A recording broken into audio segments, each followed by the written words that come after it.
I have a dilemma to ask the doctor. Okay. I really was, after this week, looking forward to a glass of wine. Uh-huh. Maybe a bottle. Uh-huh. To share, of course. I have such a sinus headache, though. Uh-huh. Advil sinus, Yes. not the over-the-counter. Can I mix? Oh, yeah. Please tell me yes. Absolutely. Okay. Just, I recommend you drink as much water as you drink wine or your headache's just going to get worse. But yeah, no, that should be fine. So where are you guys based? There we go. Normal. Based out of Norwalk. Okay. Yeah. All right. I was trying to figure out why we ended up where we are. I was like, are they close? Well, and you're based out of Sherman Oaks, I guess. So. Yeah, and I actually was seeing a patient in Calabasas today. So Oh, okay. that's where we're at. So, you're okay now? You're out of your car? Oh, I'm so happy to be out of my car. Good, good. And luckily I can take Beverly Glen home, so I'll be very happy. Good, I good. don't have to deal with any freeways after this. Well, again, we appreciate it. I'll give you time to look over the menu. I'm actually going to talk to the waiter and be annoying, but I pretty much know what I'm going to do. What do you like to? What kind of wines do you like? I'm generally a big red fan myself. No. Yeah. All girls are white.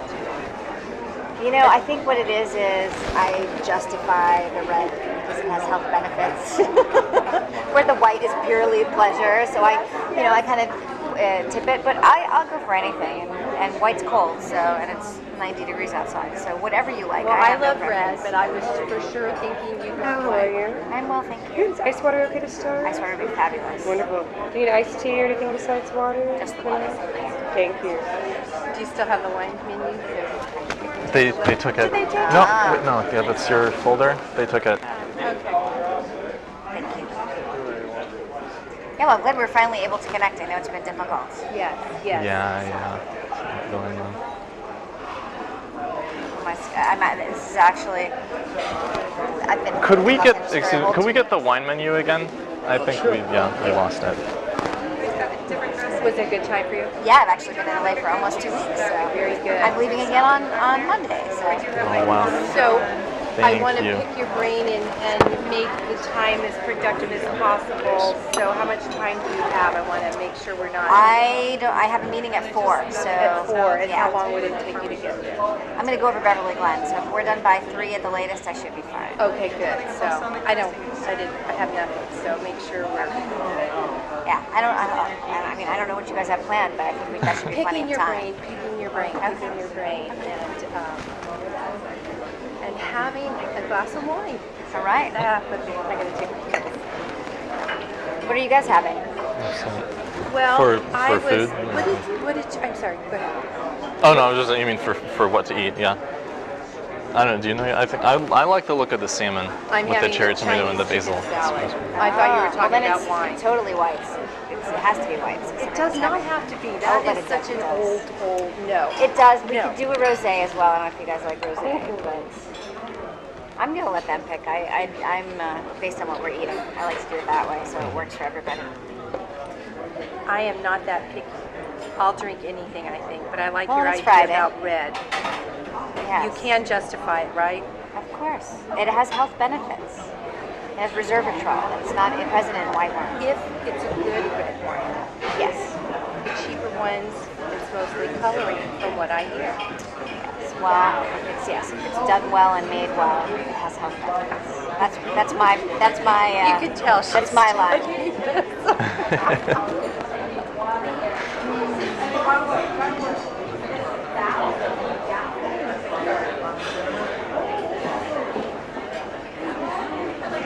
So, the main thing, not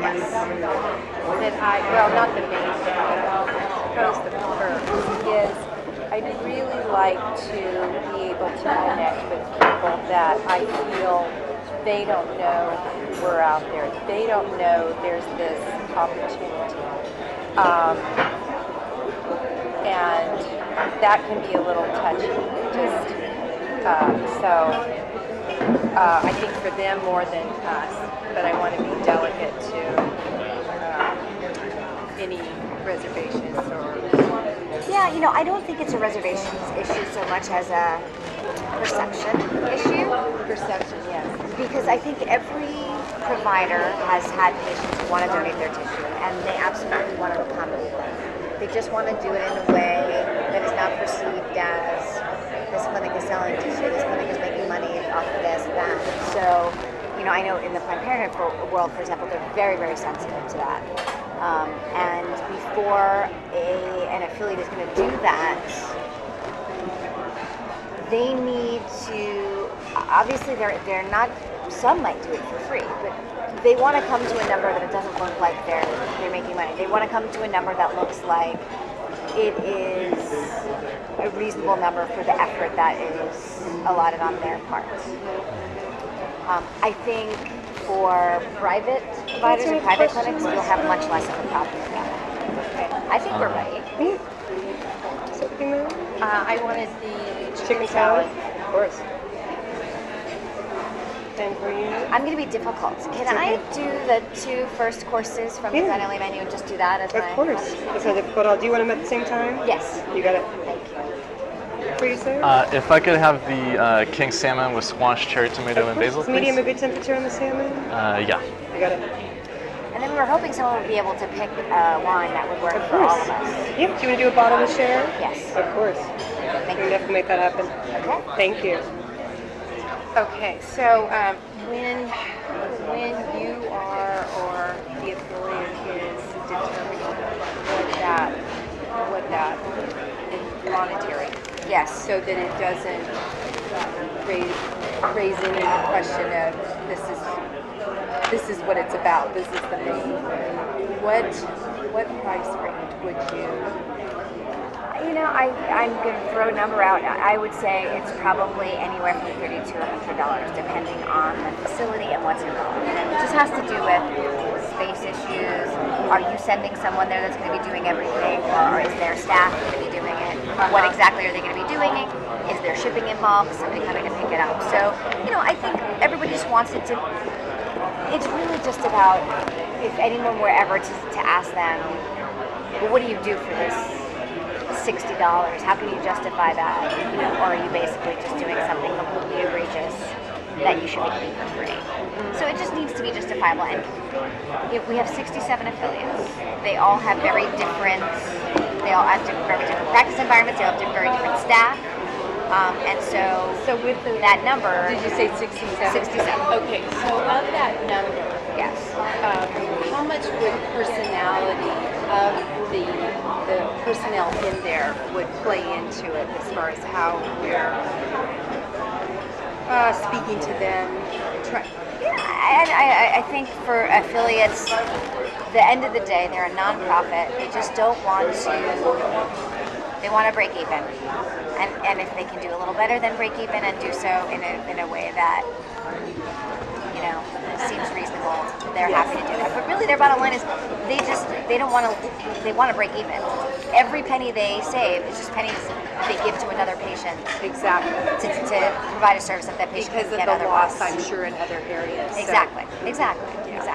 So, I don't know what you're thinking of in terms of range. If you're thinking about just California, if you're thinking about the West Coast, if you're thinking about bigger regions. Right now, we're obviously right here in Norwalk. Would love To establish locally, I think, is the Right. kind of the primary concern. Right. To have at least to be sourced to be established with a collection site for fetal tissue locally, and then ultimately I think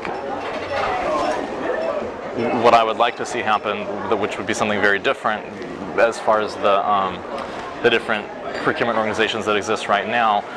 For example, STEM Express, they cater to researchers all across the country, but they're sourcing all of their material from just Northern California. Exactly. But when we're talking about stem cell research, cell viability and the amount of time that we're actually looking at from extraction to getting it into the laboratory is critical. Yes. So ideally, if what we could provide is to be able to source as locally as possible to where a given research client is, that would be really a huge competitive advantage for us, I think. And also, and that's something that I think researchers would want. That would be very, that absolutely. would facilitate the whole thing a lot better. Okay, and then What gestational age range are you thinking? When can you start? Because when can we I've start? worked with people that start collecting at 9 weeks, and I've had Yeah. others who really want the higher gestational. And there's times depending on the specific project that people want pancreas at 9 weeks, 10 weeks. It's from my perspective, I think it's not going to be reasonable to be collecting at a site that does not have the capability to go farther up into the second trimester. It doesn't mean that the facility needs to go all the way to 24 weeks every time. Right. But to be able to at least say we can definitely do between 12 and 16, 12 and probably 12 and 18, I think would be better, because a lot that's kind of for the protocols that require later gestational tissue. 18 weeks is kind of like the lowest range. They're saying like 18 to 20, 18 to 24 for certain things. So if we can get up to 18, I think that would make it worth it, basically, to be operating at that site. Okay, and so then we have some affiliates that use digoxin or some other feticide, so that would basically limit it. So in general, you're probably going to be able to get to 20 weeks. It's going to be very unusual to get a patient that's above 20 weeks. I would say at the Planned Parenthood affiliates in California. Yeah. The affiliate in New York doesn't use digoxin at all. Not at all. There's like a culture war on feticide. There's people on the West Coast seem to really prefer feticide. People on the East Coast seem to not like feticide. Same. People have their styles. Eleanor Dry was telling me that they did not hates use it at UCSF though. Yes, that's non-Planned Parenthood. Eleanor hates misoprostol and digoxin. That's Eleanor. So that's just a personal. That's okay. It's a data poor zone. I wouldn't say it's a data free zone. There is some limited data, and it's up to interpretation as to what you think of that data. I think it also, again, has to do with model of practice delivery. Eleanor's in a hospital where they can hold on to patients all day long if they need, even overnight. In outpatient clinics, I think people are trying to do so in a much more efficient way. So, but in general, I will say that my parent affiliate, you're probably up to 20, and then at 20 and above, they get feticide. So, but there are 3 affiliates in California right now that go to 20 weeks. The other thing is, have you been speaking with Family Planning Associates at all in California? I was told that FPMG, right, family, it's the same thing. I was told that they start diging at 13 weeks once they get into the second term. That's not true. Not at all. I know their medical director. I can connect you with their medical director. Okay. That's just not the case. Wow. No, because I was shocked when I heard that. I thought, wow, well, Yeah. there goes that one out the window. Okay. Do you have her name? Yeah, her name is Rachel Stewart. Okay. Rachel Stewart. STEWARD. I'll connect you all via email. Yeah, that would be excellent. I know that we had spoken a couple of times about the Orange County affiliate, which would be, I think, is literally the closest to us right now. Yeah, and I reached out to their medical director, and they're working with someone, and I don't know who it is. You don't know who it is. But they're just not interested in talking to anyone else at this point. I don't know what's going on in the San Diego and Riverside County affiliate. Orange is Orange and San Bernardino. San Diego, and Riverside. And then in LA, there's the affiliate in Pasadena. How far do they go? I think they probably only go to 14 weeks. That's not really. LA is working with a partner. Novogenics, you told me.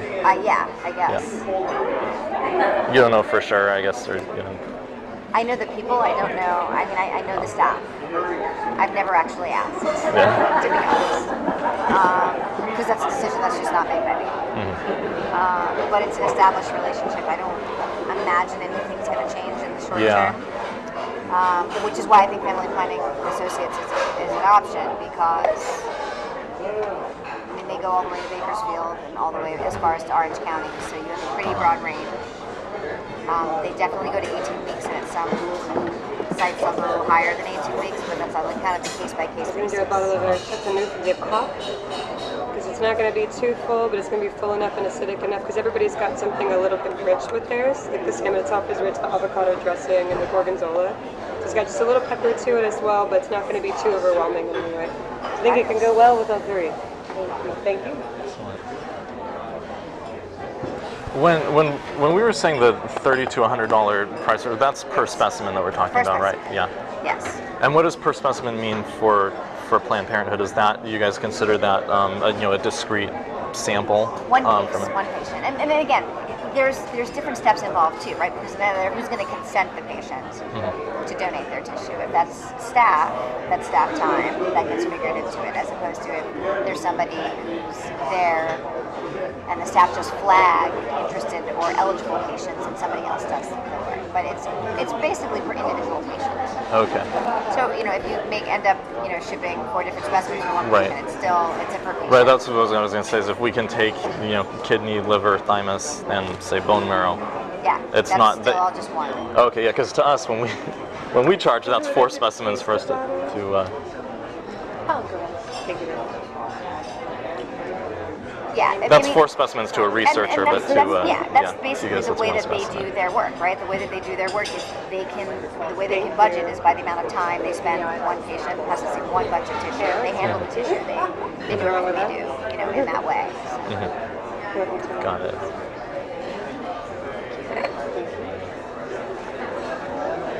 It's very unexpected to be having wine so early in the day. So. My 4 o'clock call, thankfully I'm just listening. I'm not presenting anything at 4. Very nice, thank you. Thank you. And I'm done seeing patients for the day, so that's also good. I hear a lot of justifications on Fridays when people start I bet. drinking. I'm like, hey, it's okay. So early. I'm like, I'm so Scotch-Irish. My husband, there's always an excuse. It's Friday, it's a holiday, I did this today, did that today. 10 o'clock in the morning. It's 100 degrees out, it's nothing better than a cold drink. He's got an excuse for everything. Thank you. He has an excuse for everything. Everything, yes. What does he do?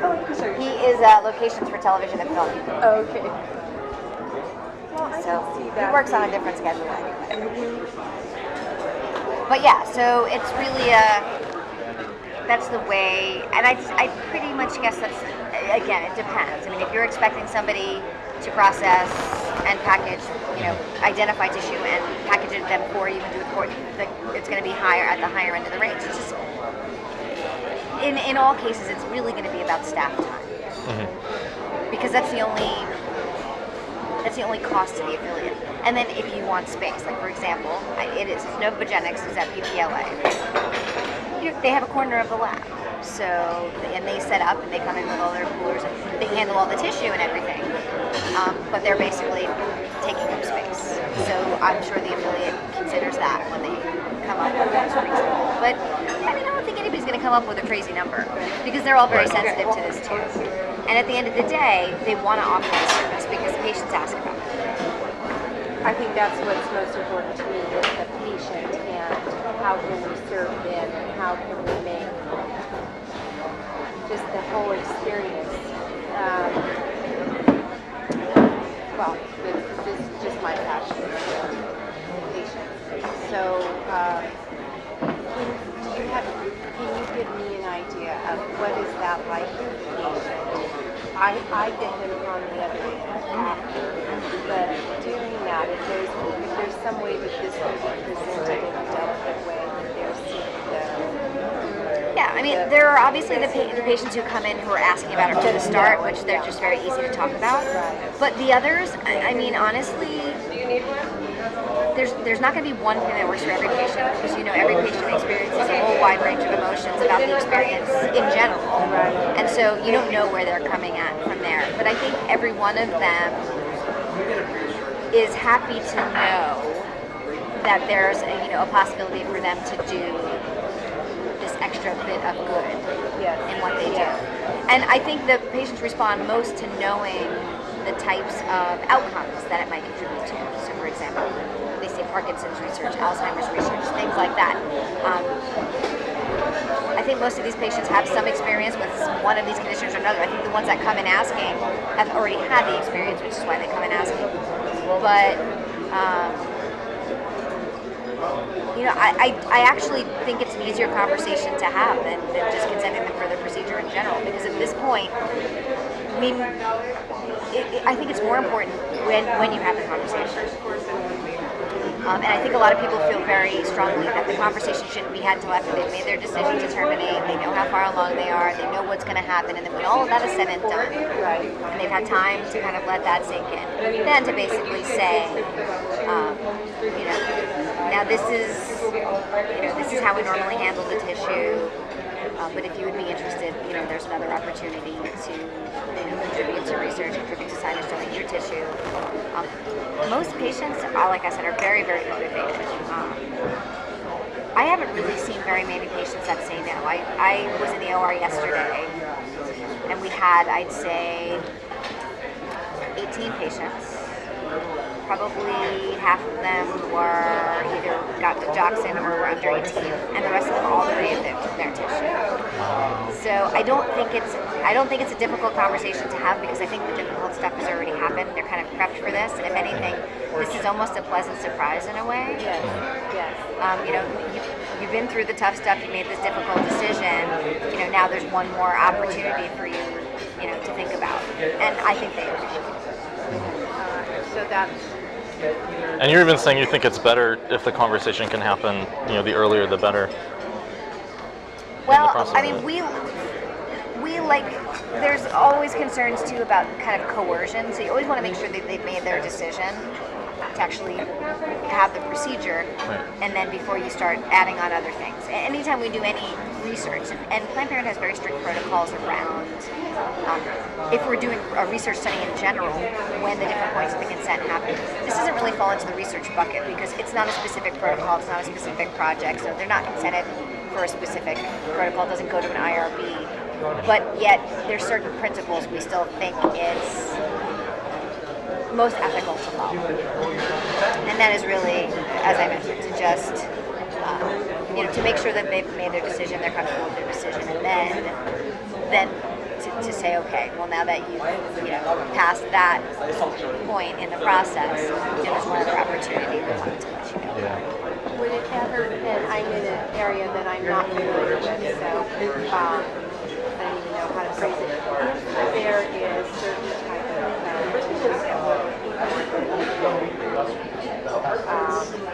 probably first or would the procedure be So that's a whole other issue, and that's kind of an ethical issue too. Ideally, you shouldn't do the procedure in any other way. You should always do the procedure the same. And that's what the providers try to do. They're not going to treat these patients any differently than they would any other patient. Just the disposition of the tissue at the end of the case is different. So would that not be something that I'm thinking about a specific request that we had from our research. So would obviously 21 weeks. I'm imagining, well, I don't know, I'm imagining it would take longer. Does the patient know that? Are they willing to go through that? What will take longer? Just the procedure. Well, so I guess cell viability is a big concern for them for some of this stuff, right? And so intactness of the specimens is a pretty big deal. Well, thank you. So that's where we kind of get into an ethical situation, because I think what most providers don't want to have to do. Thank you. They don't want to. In terms of the steps in the preparation of getting them to the actual procedure, if you really want an intact specimen, the more dilution you have, the better. Right. Is the clinic going to put in another set of laminae or do something different? I think they prefer not to. And so, for example, what I'm dealing with now is if I know what they're looking for, I'll just keep them in the back of my mind and try to at least keep that part intact. But I generally don't do extra dilation. We won't put another set of laminae or add an extra day. That's going to add a significant cost and expense to everybody. I mean, basically, if you need to put in another set of laminae, you should come back another day. If you provide procedures in enough days in a row that you can do that, that's a whole other consideration. And in general, I'd say most people, unless there's a specific research protocol that's been IRB approved, try to avoid that. Uh-huh. But that's probably just not But, sure that. You're saying on the, or sorry, I don't want to. On the researcher side, Yes. if their IRB has signed off on what they want to, how they want to do it. Yeah, I mean, what I mean is, in general, the standard protocol should apply. So in general, the patient is seen the day before, they receive, the goal is to get a minimum number of laminaria, and that's it. And once they reach, if they get what they think is a reasonable number of laminaria, the patient goes home, they come back the next day for their procedure. They get misoprostol for the same amount of time as everybody else. Some patients are just not going to have it. Some patients are going to respond very well to the same preparation. Some aren't. I don't think that there are a lot of providers who have the opportunity to say, well, they're not really that dilated, so let's put another set and do the case later. Their schedules just don't work that way. And kind of ethically, I don't think they want to do that. I think they basically want to treat the patient as they would any other. As again, it's just the disposition of the tissue. So, every patient that consents and wants to participate doesn't always yield to the tissue that you're looking for. If it were to go beyond that, if you were to propose that patients are treated in a different way, specifically to maintain, then it opens a whole new avenue. And I think that there's a different consent that's involved. A different consent. So if the patient was someone who was very happy to knowing where it was going and why, would the treatment, would you have more control? You probably would, but they would have to be consented differently, right? Because ideally, the procedure that they were consented for, they're not going to have the same procedure everybody else has, right? The way it's described in their consent form is different. Right now, when they're consenting to tissue donation, they're just consenting to what happens to the tissue after the procedure is done. They would have to have an extra level of consent that would basically say, I understand that this means that my procedure may take an extra day, or I might be here extra hours, and then I consent to all that. Yeah. So, I mean, I think it adds a complexity both on the level of the patient in the consent process, but also on the staff and the flow of the affiliate to actually accomplish what they're setting out to accomplish. So it sounds like it's more something that you had in the back of your mind and it just presented itself. Yes. Okay. So if I know if somebody's in clinic and there's something that's specific that they're trying to collect, I'll keep that in the back of my mind. But I'm not going to say, no, I'm not going to do this case now. There's not enough dilation to do that. We're going to do the best we can with the situation that we have. And like I said, it's just a kind of a consent issue. The idea is they're now getting they're not getting standard care like everyone else.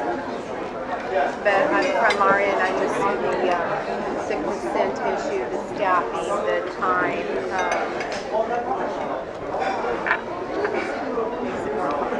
Yes, for sure.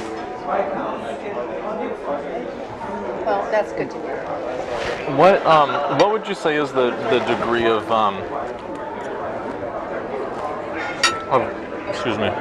a difference, I guess, you can make if you have it in the back of your mind that we need liver and we'd prefer, an actual liver, not a bunch of shredded up, or especially brain is where it's actually really a big issue. Hemispheres need to be intact. It's a big deal with neural tissue and the progenitors because those are particularly fragile. If you've got that in the back of your mind, if you're aware of that, technically, how much of a difference can that actually make if you know what's expected or what we need versus it makes a huge difference. I'd say a lot of people want liver, and for that reason, most providers will do this case under ultrasound guidance, so they'll know where they're putting their forceps. Kind of rate-limiting step of the procedure is calvarium. Calvarium, the head is basically the biggest part.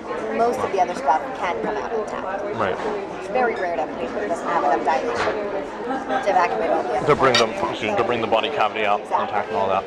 So then you're just kind of cognizant of where you put your graspers You try to intentionally go above and below the thorax so that, we've been very good at getting heart, lung, liver, because we know that, so I'm not going to crush that part. I'm going to basically crush below, I'm going to crush above, and I'm going to see my kid out intact. And with the calvarium, in general, some people will actually try to change the presentation so that it's not a vertex, because when it's a vertex presentation, you never have enough dilation at the beginning of the case unless you have a real huge amount of dilation to deliver an intact calvarium. Right.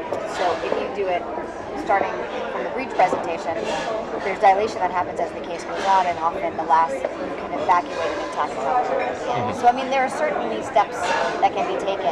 So they can convert to ensure. breech, for example, at the start of the... Exactly. Under Excellent. ultrasound guidance, they can just change the presentation. Okay.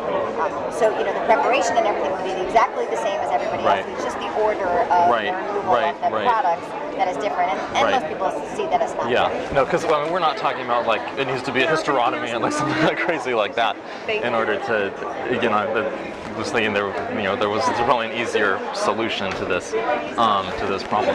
Yeah. And we've been pretty successful with that. Yeah. I'd say. So yesterday was a clinic day. So for example, like what did you procure? I asked her at the beginning of the day what she wanted. Yesterday she's been a lot of people want intact hearts these days because they're looking for specific nodes. AB nodes, SA. I was like, wow, I didn't even know. Good for them. Yesterday was the first time she said people wanted lungs. And then, like I said, always as many intact livers as possible. People just want livers. Some people want lower extremities too, which that's simple. I mean, that's easy. I don't know what they're doing with it. I guess they want muscle. But, a dime a dozen. But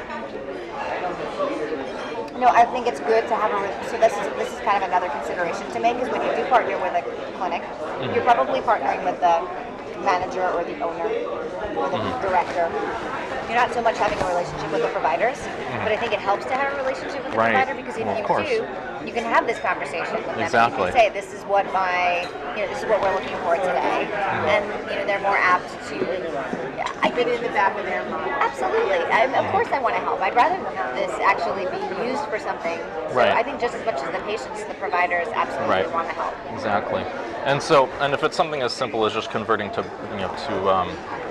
converting the presentation, that doesn't require a separate consent. It's not a. Does that make the procedure take much longer? Like, is that another step for the provider? Or? It's just what you grab first. No, it doesn't make anything any different. The other consideration I think you guys need to make is who does training. Right. Because when they do training, then you're basically guaranteed they're going to not get anything. I'll just you mean when it's a provider who's being trained? When there's a trainee who's basically doing the procedure, and it comes out of the mouth, you're not going to get anything intact. So, what we did for a while, and I think it worked pretty well, is if there was a trainee, I would just basically say, any research case, I'm going to do. And as you get better, I'll let you do more of those cases, but we really need to try to do this intact. So for example, then you did all of the procurement cases yesterday. I didn't have a trainee yesterday. Oh, you didn't have a trainee yesterday. July, they're just starting. So, so they probably won't come until So when you said training, I thought you meant tissue training for clinicians, because that's something that we should talk about. So insofar as that impacts the contractual relationship that we would have with a facility or with an affiliate,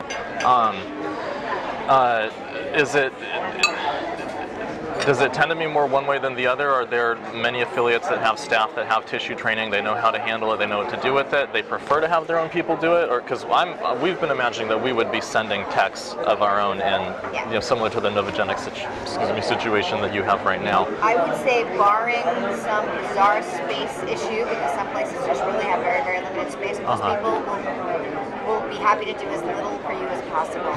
Like, the more you can do for them, the easier it is. And that includes consenting the patients. Right, because I was imagining we would be doing consent as well. That's probably the biggest sticking point. Is, one more thing my staff needs to talk about.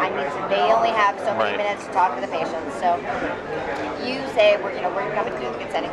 We're going to do all the tissue. I don't know who would say no, to be honest. I really don't. That's really what they want to hear. That's what they want to hear. They want to basically say, other than taking up a little of your space, this is going to be as no impact as possible on you, on your flow. you're going to need a room, so that when the patient's ready to be consented and stuff. So you're going to need space in the lab. You're going to need a place to do the consent. That's it. Otherwise, no footprints behind. They're going to be happy.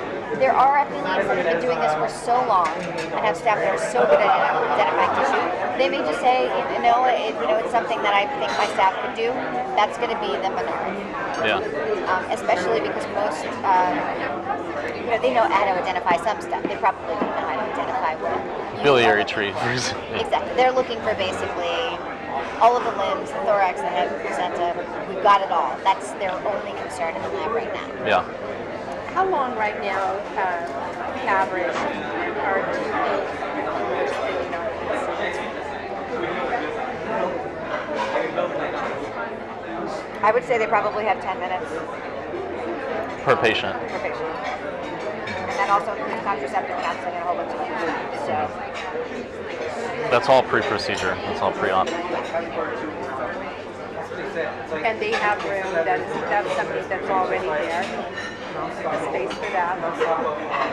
The layout of the actual clinic usually has counseling rooms and procedure rooms. So yeah, those are just counseling rooms, which are like, a desk and a chair.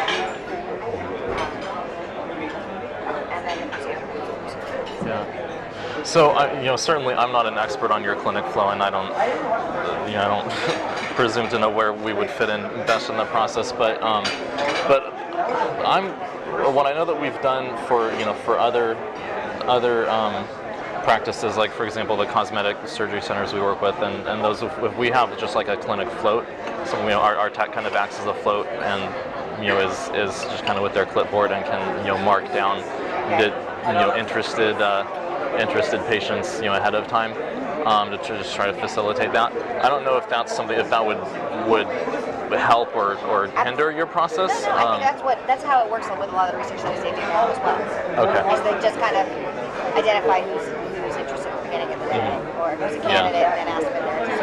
Yeah. And so that way do with streamline the cosmetic process. So that's where we get a lot of the adipose tissue, because that is a very rich source of multipotent and pluripotent stem cells. The private surgical center that I work with in Calabasas, where I was this morning, there's tons of plastics. There were 6 canisters of fat when I got there. Wow. Yeah. So you're looking for more cosmetic places. Yeah. It's not the sexiest thing to work with, but it's No, but it works. and they pay for it, so Yeah. No, exactly. it's a good way to start out. As you can imagine, the jokes are kind of unending with dealing with that. I bet. Yeah.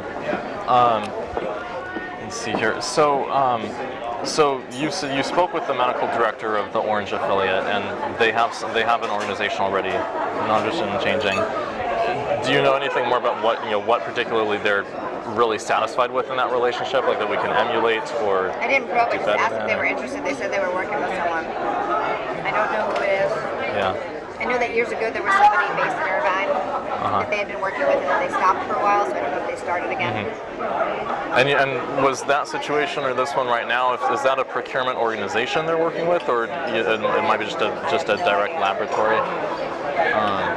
That I do not know. Sorry, go ahead. And I'm just trying to think of our affiliates up and down the West Coast. Right. So like I said, San Diego Riverside, I didn't ask. I know that from what I understand, ABR is in pretty tight with San Diego.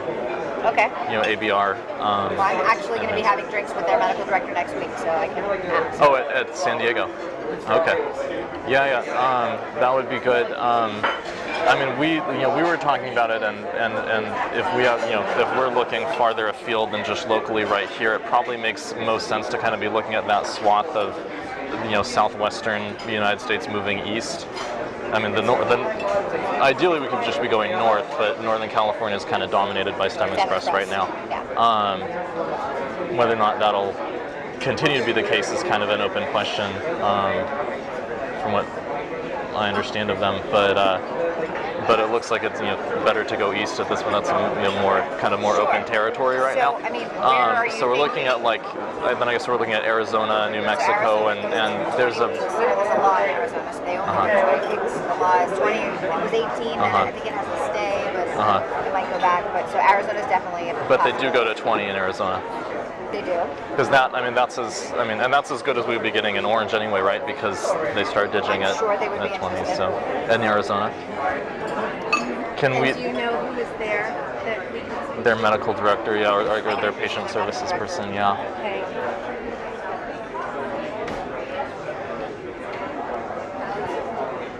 How many surgical locations do they have? They only have 2 locations. They have 2. They used to be 2 separate affiliates, so there used to be Uh-huh. Northern Arizona and Southern Arizona, and they merged. So I think it's Phoenix and Tucson are basically the 2 sites. Those They are both big have cities, good though. So airports. do they Yeah, yeah. do they have? I imagine if those are the only 2 clinics, they probably have pretty good volume then. You know, I can't tell you. Now they do off the top of your head the Off the top of my head, I numbers don't for every know, affiliate. but they don't seem to. I think they have pretty good volume. Great, thank you. Very good, thank you. But yeah, I think Arizona's good, and they definitely have the they go as far as the state will allow them to go. Uh-huh. Are they?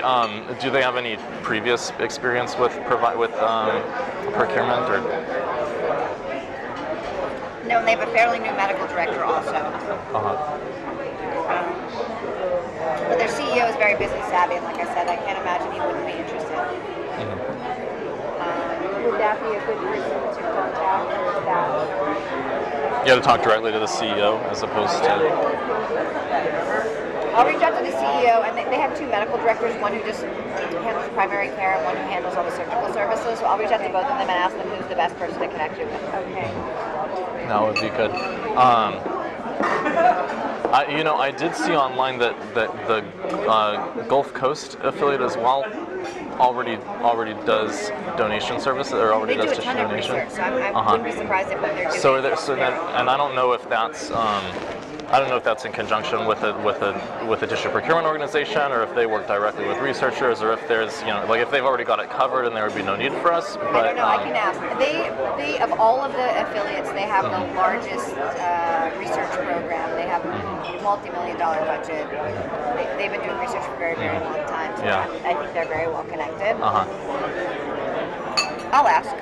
That would, yeah, because the research client community in Texas is also that's kind of a hotbed. Not so much as California or Wisconsin, for example, but but in terms of the regions of client base that we're looking at, it's basically California, Wisconsin, and then North Carolina and Texas are kind of the. Well, North Carolina. So. They don't have your gestational age. Is there anywhere apart from New York? Is there anywhere else on the East Coast that's within that area? Because if we could open up that Research Triangle area of North Carolina, which is like the Raleigh, Durham, Chapel Hill area, that's a huge market. We have an affiliate in Orlando that goes to 20 weeks right now. I'm pretty sure we have several affiliates in New York that aren't just New York City that go to at least 18. And I think I have to see the Southern New England affiliate, which is Connecticut, Rhode Island. Yeah. And then there's League of Massachusetts, which is huge. It's huge, but they also have a very well-developed research program. Their medical director for research is in the Brigham, so I'm sure whatever they're doing locally. Yeah. But it's worth reaching out. Washington D.C. Are they? I met Dr. I think they only go to 14 weeks. Jamila Parrish is their medical director. I didn't meet her. I met the man who's also the medical director for NAF, Matt Reeves. We spoke. He mentioned that he was working with them. I'm pretty sure they only go to 2 first tries right now. I'm not positive. Okay. No, I know that he and I talked about second trimester, and he indicated that he had a pretty good volume. It was an interesting conversation because he was friends with someone in I think it was Pennsylvania, who was actually a researcher, and so he was like, oh yeah, in the 90s we used to collaborate all the time, and this was a regular thing. It's great, blah blah. I'm trying to think because I went to that meeting that had pretty much all of the later second trimester providers. And Edgemont, Washington was not there. Yeah. What kind of did people talk about this kind of stuff there? Was there a good response to it, or what was your impression? just kind of casually. The meeting had several other purposes, but I'm just trying to think of who was there. And like I said, the Southern New England affiliate was there, the Connecticut, Rhode Island, Gulf Coast was there.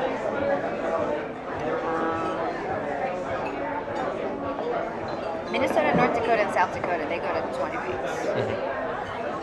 Middle of the country. They're within courier distance of Wisconsin, though. Yes, they are. Which is Minnesota and Wisconsin have reciprocity, so. That might be a good one, actually, because because that's sort of what I mean is by sourcing tissue, as locally as possible to a client.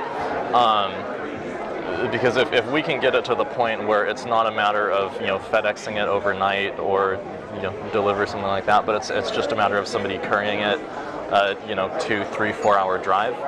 That's kind of the critical what makes a huge difference between us and another another organization. Now, is Standard Express just located in Northern California? I don't even know. That's my understanding is that they're based up north and they're because the affiliate that's based in they're out of the Sacramento area, and Marmonte, the big Marmonte affiliate, and I think whatever other Northern California affiliates they are. Okay. Yeah, I know that the Shasta Pacific affiliate works with them. I guess Marmonte works with them. And then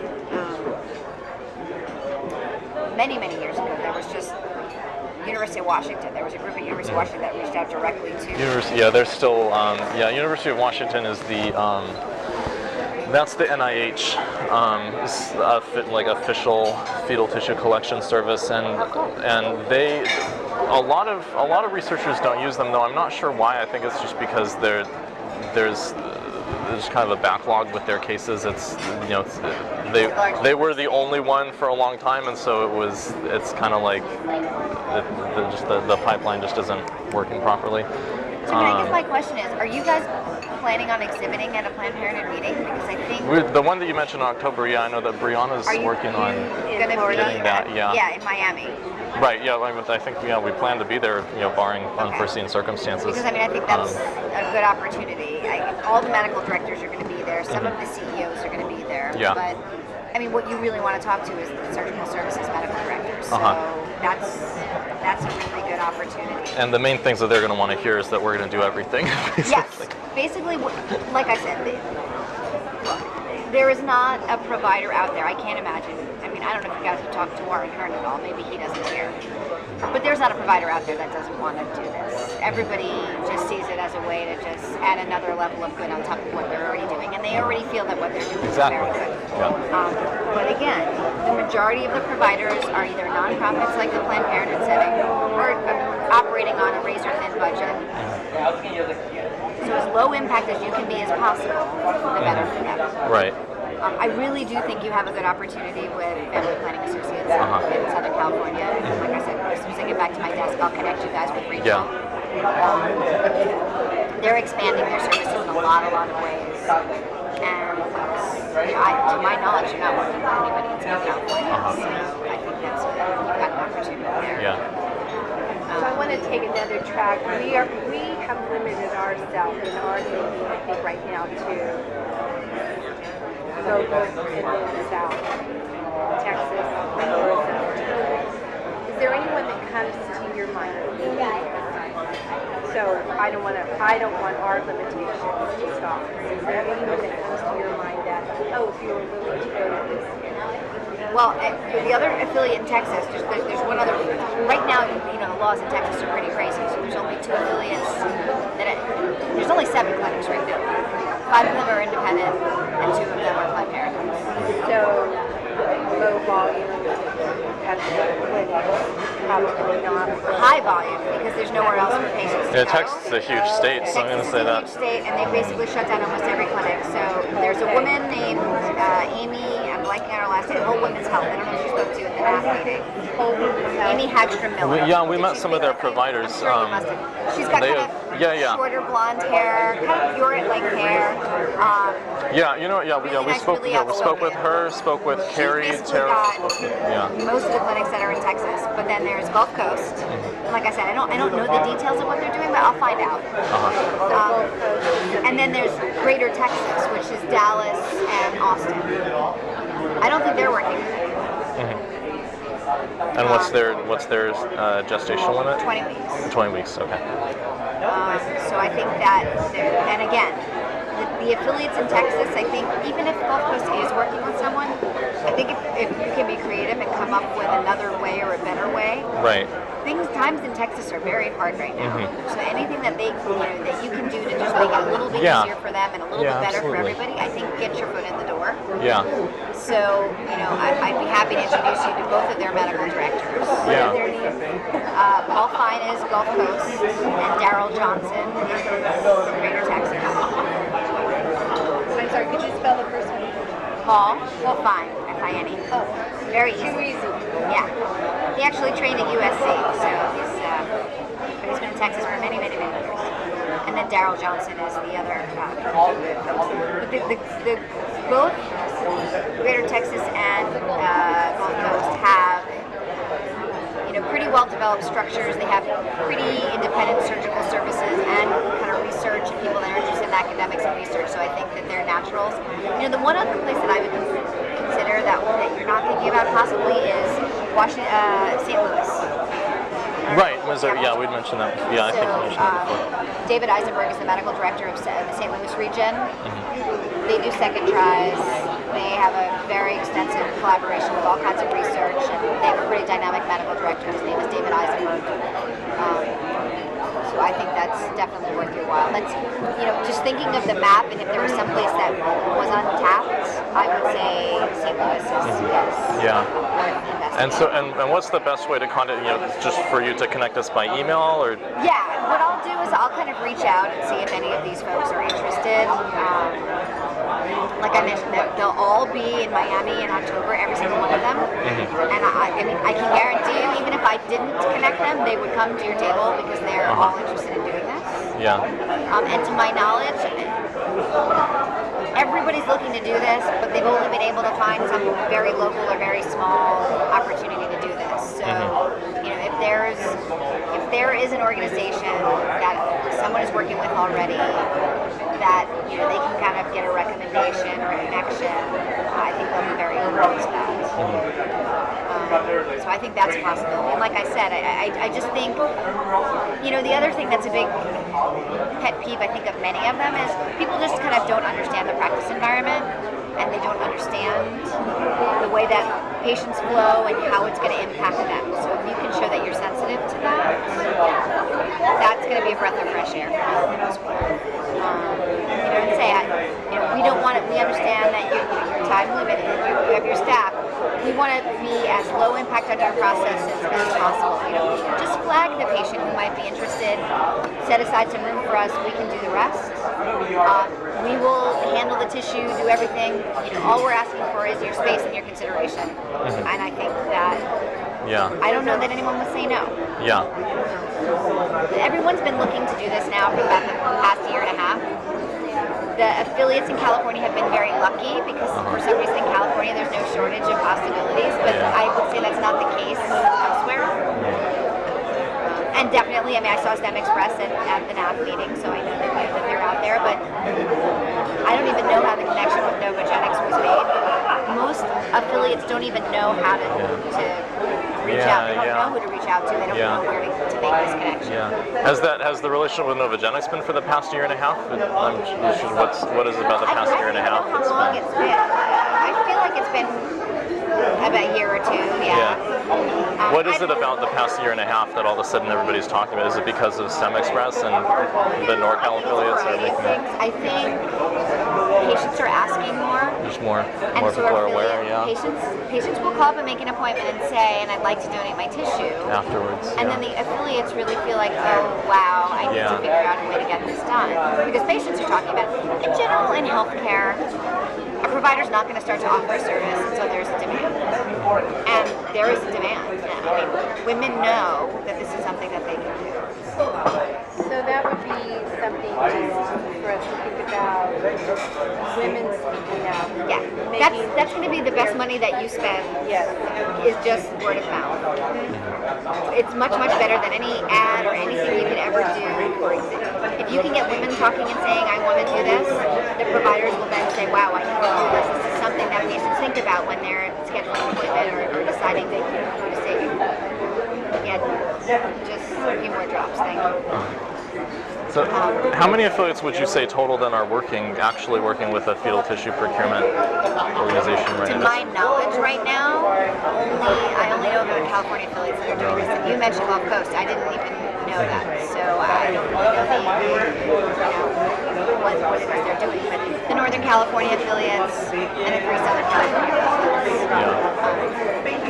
Because it seemed like there's kind of a trade-off to me whether to try to focus on affiliates who have some amount of experience doing this, either currently or in the past.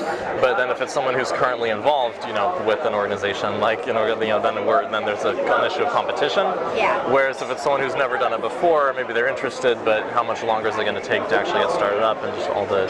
Yeah, I have to say I almost feel like California is almost done Saturated. in this regard. It is, and the reason it's saturated too is normally, like let's say for example, an affiliate was looking for a lab to work with to do their pap smears or their STD tests. They're going to look for somebody that's going to give them the best service at the lowest price. This is a little bit different.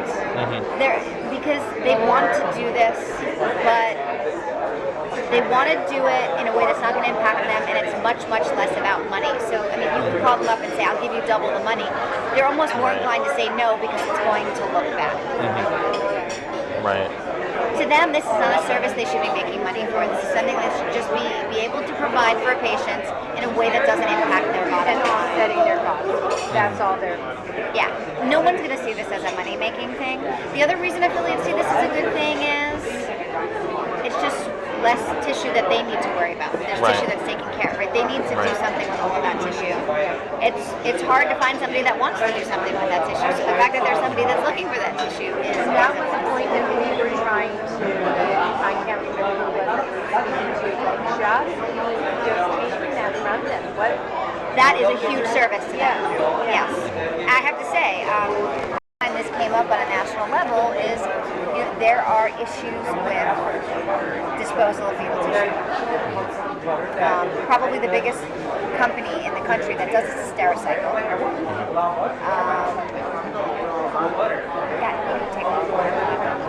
Thank you. Some anti-choice groups got the names and the addresses of the board of directors of the companies and started getting their houses and making them uncomfortable because they were picking up tissue.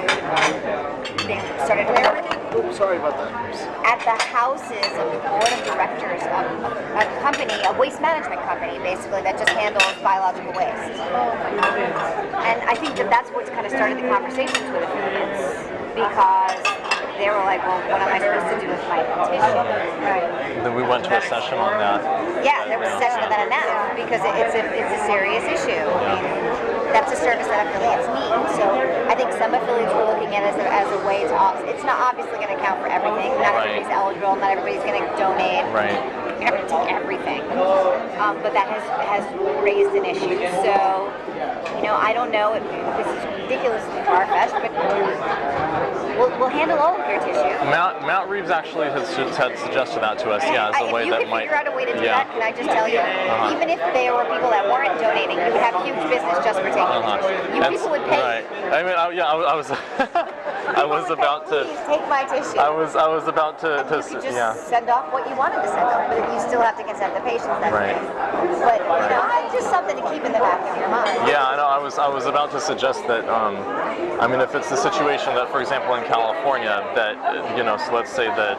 I don't know, that Novogenics is paying you guys $50 per specimen, and we said, well, we'll do 60. And you're like, well, I don't know, it looks a little sketch. That makes it look and then, exactly. and so then we said, well, all right, but Novogenics is only taking they took 5 samples yesterday. Yeah, we'll take it all. So what if we, if we could take it all, then that's actually the better way to negotiate about it. That is going to win your business. That's going to win. We'll take all of your tissue at the end of the day. Absolutely. So we're bartering more about services than about money. And again, affiliates are not looking to make money, right? They're looking to serve their patients and to just make it not impact their bottom line. And if anything, you can make it even better for their bottom line, giving them services in kind instead of money. I think a lot of them will take you up on that. Yeah. So. Yeah, that would definitely get people say, I'll give it to you for the same price, and I'll do that. What, we only briefly got into it with Matt. What kind of total volume, like if we're talking like, I don't know, containers or, liters of material, if we, so maybe let's use, yesterday as an example there were 18 cases? 18 cases. 18 cases. So for those 18 cases, let's say that it was all just going to be, boxed up or binned up, what kind of a volume of material are we talking about there, quantitatively? To be on the safe side, let's say 18 liters. 18 liters. So it's like not quite... Coffee or tea at the moment? Thank you. How's your headache, by the way? The wine helps Friday. To the center group. Do you drink caffeine at all? Yes. I don't have any caffeine, but caffeine is fabulous for the headaches, So caffeine is fabulous for headaches. One really strong cup in the morning. That's it. So, okay. Yeah, so if you're having it, try a little caffeine. Even if it's sinus. Yeah, it basically what caffeine does is it constricts blood vessels. When you have pressure and all, it's because things are engorged, they're swollen. You can constrict the blood vessels, there's less pressure everywhere. Caffeine is a drug. People don't realize caffeine is a drug. I can't have caffeine, it does horrible things to my system. But it does wonders for all kinds of congestions and pressure because it basically causes vasoconstriction. Keep that in the back of your head. It helps with pain too. For sure. I can remember, I have 3 herniated discs, so like pain management and being aware. But it's not about me, I think. Yeah. No. What she needs is stem cells. There you go. Well, we'll get there. We will. No, we will. We really will. We ever. We will. So I'm thinking. So 18 liters of material. That's really not a lot. No. So normally, how are you guys disposing of it right now when it's not being donated? It goes to Stericycle, or it goes to? It goes to Stericycle. Yes. And Stericycle, they handle. This is considered pathologic waste. There's pathologic waste and there's biologic waste. So this, it has to be labeled in a special way and flagged in a special way because apparently, I didn't know this until this whole issue came up. But apparently, a lot of waste is just steam sterilized and then dumped.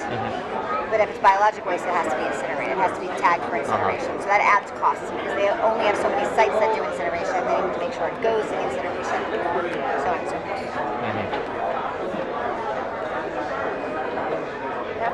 Just wondering. For everybody. For everybody. And then when you have less players who are willing to do it, there's only one price. Is there a reason that an affiliate just doesn't have its own incinerator? Like, is that? I mean. I think it's probably expensive. I think if push came to shove and they had to, they probably will. Affiliates are starting to band together, do certain things, operate labs, for example. I wouldn't be surprised if in the next 5 to 10 years there's somebody who does it, and maybe they take on all the business of, but it's business. It's just still business. They're a non-profit. It's not like they have tons of money sitting around to start. You need to spend money to do something like that, and they just don't have the money to spend. And I think they'd rather just spend it taking care of patients. Yeah. Which is the right way to spend it. Yeah. I mean, obviously, we're not medical doctors, so this is a little out of our field with that, but it would just, I'm surprised that incineration is so expensive, or that it's not it would seem like, just burning up, how could that? Yeah, it's not just that it's so expensive, especially in California, I don't know, I guess there's emissions issues, there's shipping, There was a woman at from Arkansas who talked about it. Yeah. She looked into it and just red tape. Nothing for me, thank you. Thank you. There's got to be all kinds of regulations that you can believe because you're probably regulated environmentally, you're regulated by OSHA, you're regulated by the State Department of Health. It's not an easy. Yeah, I said, can you partner with the hospital what's the nearest hospital? They need to do something with their waste. They have surgical specimens and things. What do they do with everything? Eventually somebody will do it. Eventually it will all make sense. But no, to take 18 liters of tissue, what do you do at the end of the day? I guess you just ship off your tissue now. Oh, you mean when we have excess? Yeah. We don't. I mean, we collect what researchers want. You Yeah, know, we and don't that's we it. don't collect. So our tissue procurement really is not based on taking Yeah. everything and Yeah. sorting through it. No, we're Yeah, trying take to what we need isolate and- exactly what's needed and move on. Yeah. So that was my initial response to Matt Reeves. I was like, well, really we don't want to become another disposal service. We want Nobody the does. stuff that is actually valuable. But yeah. No, everything just adds another level of complication to it. Yeah. Interesting. But yeah, that would be a huge sell. Huge sell. Yeah. More so than being able to, to say we'll do 60 or we'll do 75 per specimen. Oh yeah, for sure. I'm telling you, family planning associates, they may go for the money. Private providers, there are definitely private clinics, and that's why exhibiting at NAF is great. I don't know how they're, it depends on the market. In most markets, their volume is not going to compare to Planned Parenthood's volume. Mm-hmm. We have 40% of the market in the whole country. 40%? 40%. Wow. Not that we're trying to, we just do. I mean, we're looking now, moving forward, as access is getting harder and laws are changing, to figure out how we can partner to just make sure everybody has access and Right. less. But the way it turns out, if you look at it today, we have 40%, so we're the largest provider, and we're the target. A little more wine, can we split it between the two of you? Well, you should just pour out what's in the bottle, and if we drink it, we drink it, and if we don't, we don't. Yeah. Throw it away. It'll evaporate. Thanks. I'm very practical. It's good. It's a good way to live. But because of that, we're the target. And because we're the target, we're not looking to make money from doing Right. this. Our goal is to keep access available. And if we do something that makes us a target, and that just removes access for To be everybody. sustainable, essentially, yeah, and that's kind of intuitively, I think, how we've been feeling about the providers that we want to partner with is, as far as the independence, and not to, I don't want to, I think everyone in this is doing, is doing good work in a really hard situation, and so Yes. not to cast aspersions on that, but Yes. a lot of the independents have not seemed to have their act together as much as a lot of, and that's And so both in we're terms not of under the scrutiny that we are. right, well, and just in terms, not only in terms of being able to have a workable relationship, but then also having a sustainable relationship down the road. If we partner with a clinic that goes out of business in a year or 2 years or whatever, that's no good for Well, us. and that's really the fundamentals too of talking about the cost per specimen. At the end of the day, we just want to keep the doors open, and we Right. don't want to let that jeopize keeping Right. the doors open. We really Right. just want that to be reasonable for the impact Right. it has Right. on the clinic. Right. This is not something. Right. This is not a new revenue stream that affiliates Right. are looking at. This is a way to offer patients a service that they want, do good for the medical community, Right. and still maintain access at the end of the day. Right. That's Right. really what our. And we want to, we want to make sure that we can maintain our access to the stuff, and that's I'm why, sure. Access and that's is where this, critical to you right, as well. and that's where the specimen fees come in with us. Is we want to make sure that we can establish a relationship and keep it, and whatever is the best way to. We're not making major promises. Making sure we have a secure access to a high volume. Absolutely. So, PPLA, for example, probably about 3,000 second tries, 12,000 total. But what you're going to see, and what you're going to see more and more, is the Planned Parenthood affiliates who do go to 20 weeks, their volume is just going to go up. It's not going down, because what's happening is the laws, the legal environment is not shutting us down. They're shutting everybody else down who just doesn't have their act together, because they're just not under the scrutiny that they're in. And there are some groups and some very strong independent providers, but there's only so much independent providers Right. can do to withstand the pressure that they're getting. Which is, like I said, why we're trying to partner together to say, look, we're not going to be able to go to this community, so how can we help you to keep what can we do for you to keep your doors open? We want everybody to keep their doors open, but we just have a little more, I wouldn't even call it resource, we just have the manpower. We have an extra office, we have people that are doing work on the advocacy front. we try to do everything we can for our affiliates. Still need to do the work on the ground at the end of the day, but we try to take as much burden off of them as we can. Right. The same would extend to you. All the burden that you can take off is just one more thing. Right. I would love to find a way to frame this too, and maybe you guys can think about this. It's all about framing. To frame it for affiliate, you mean publicly? To frame it publicly, to frame this publicly. That's the $1 million question. To get So you were about to say something. So I'm trying to, because right now we're in a position where yes, our patients ask about this and they feel that this is important and they feel that they're doing a good thing. But there are a lot of people who think that what we're all doing is bad and they don't want it to happen at all. And, is there a way to continue to frame this? Are there things that we can spotlight the benefits? Because if we can reframe the conversation, it's just a win-win for everybody. More patients will want to do it. More affiliates will want to partner with you. And maybe some of the people who are trying to shut it down on every level will not.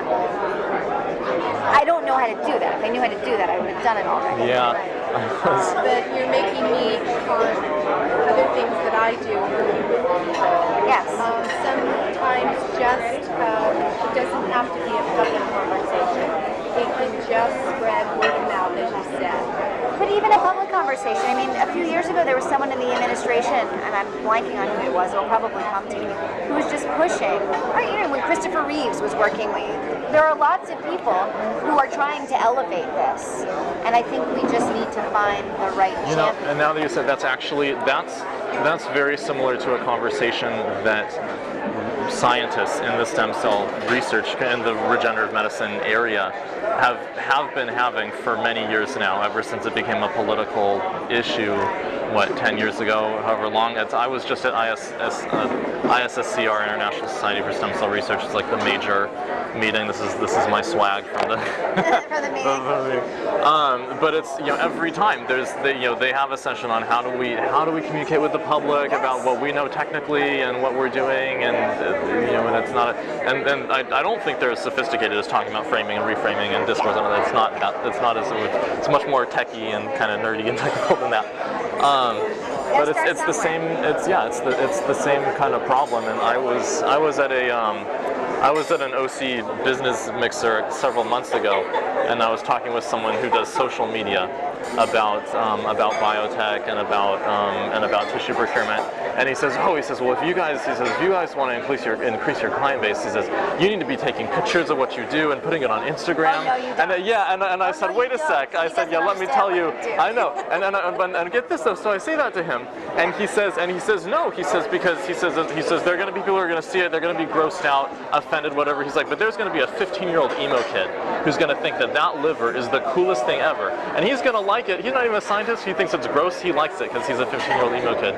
He's like, and then his dad sees it, and his dad is a doctor, or his dad is a researcher, and so he knows to go to you or to donate to you. And I said, well, but what if his dad is a pastor? Yeah. And, Which happens a lot. But this guy was but he doubled down. He said no. He said people are going to throw stones and are going to they say no matter what, and so you just have to be proud of what you do. Absolutely. And know that that's them, not you, and stand up and I do think it. that's So it was a bold vision. I don't know if it is a bold vision, and the conversation needs to continue. But you're right. I mean, we all need to figure out how do we talk about what we do. I'm proud of what I do. I know you guys are proud of what you do. But are there times where I'm sitting next to someone in an airplane where I'm like, I don't know if I'm going to tell this person what I do because I don't know anything about this person, and I have to sit next to this person for the next 4 hours, and it could be the worst 4 hours of my life. right. So you don't know. You do have to be a little daring. But I do think that we can figure out a way to talk about this. Look, we kind of come up with the statistics. 4 in 10 women have had an abortion in their lifetime. By the time they're 45, 1 woman in 4 is everybody knows somebody who's done this. And you want to know something else? Even more than that, I will say, is everybody knows somebody who can benefit from stem cell research. Yep. And so we just need to kind of collectively just figure out what the talking points are. But I know that we all want to be strong partners in this for sure. Thank you. Oh, thank you for coming to meet with us. It was worth braving the traffic. Like I said, I mean, I want to see all of this succeed. So, anything that I can do to make this work for everybody is a good thing. Would there be a way in the future maybe to if rather than having to deal with all the different affiliates, if there were a way to partner with PPFA directly to get some kind of like pre-clearance or something, so that we have. Do this. And at the national office, we have a litigation and law department, which just really doesn't want us to be the middle people for this issue right now. Because we were approached by STEM Express to do the same thing. One of the Northern California affiliates said, we're working with these people, we love it, we think every affiliate should work with them. And so we had a conversation, and we said, what do you think, we'll just go out and find all the people that are doing this and present everybody with a menu, and they, at the end of the day, they just decided right now it's too touchy an issue for us to be an official middleman. But that, when you say right now, do they see a future? Right now, the way the Supreme Court looks, I don't think it looks very good. Okay. If you talk to my litigation and law folks, anything that's going to go to the Supreme Court right now, we are all losers. And there's also there's a cycle, right? There's the time of the year. Anything that's going to be heard by the Supreme Court, we usually know by April. So then after April, it's okay to talk because we don't want to incite anybody to bring anything up to that level. So we're in a pretty crappy time right now. We just heard Hobby Lobby. We knew we were going to lose Hobby Lobby. We knew we were going to lose the buffer zone case. Unless the composition of the Supreme Court changes anytime soon, we don't really want to be raising eyebrows. But I will tell you that behind closed doors, these conversations are happening with the affiliates. So and your presence, in the future sometime, yes, this is something we need to continue to have this conversation because this is something we're always reevaluating. And as I mentioned, affiliates want to do this, our patients want to do this, and we just don't feel like it's the right decision at the right time. Right. The timing is not right. Hopefully we'll feel better. Maybe we'll feel better after November. Maybe things will look a lot better after November. I'm not so sure. I'm hoping. Otherwise I might move to Canada. I can do my work from Vancouver just as well as I do it from Los Angeles. I was just there for ISCCR. It's a beautiful place. It is a beautiful place. It is a beautiful place. They have wineries, they have farms, they have local produce, very outdoorsy. We have a lot of snow in the winter, but I'll survive. I'll come down to Southern California to my house. But yeah, we've asked, and it's just not something we can commit to right now. But that doesn't mean that we're not continuing to have these conversations, and we're not continuing to provide opportunities for our affiliates to connect. So I really do. I think that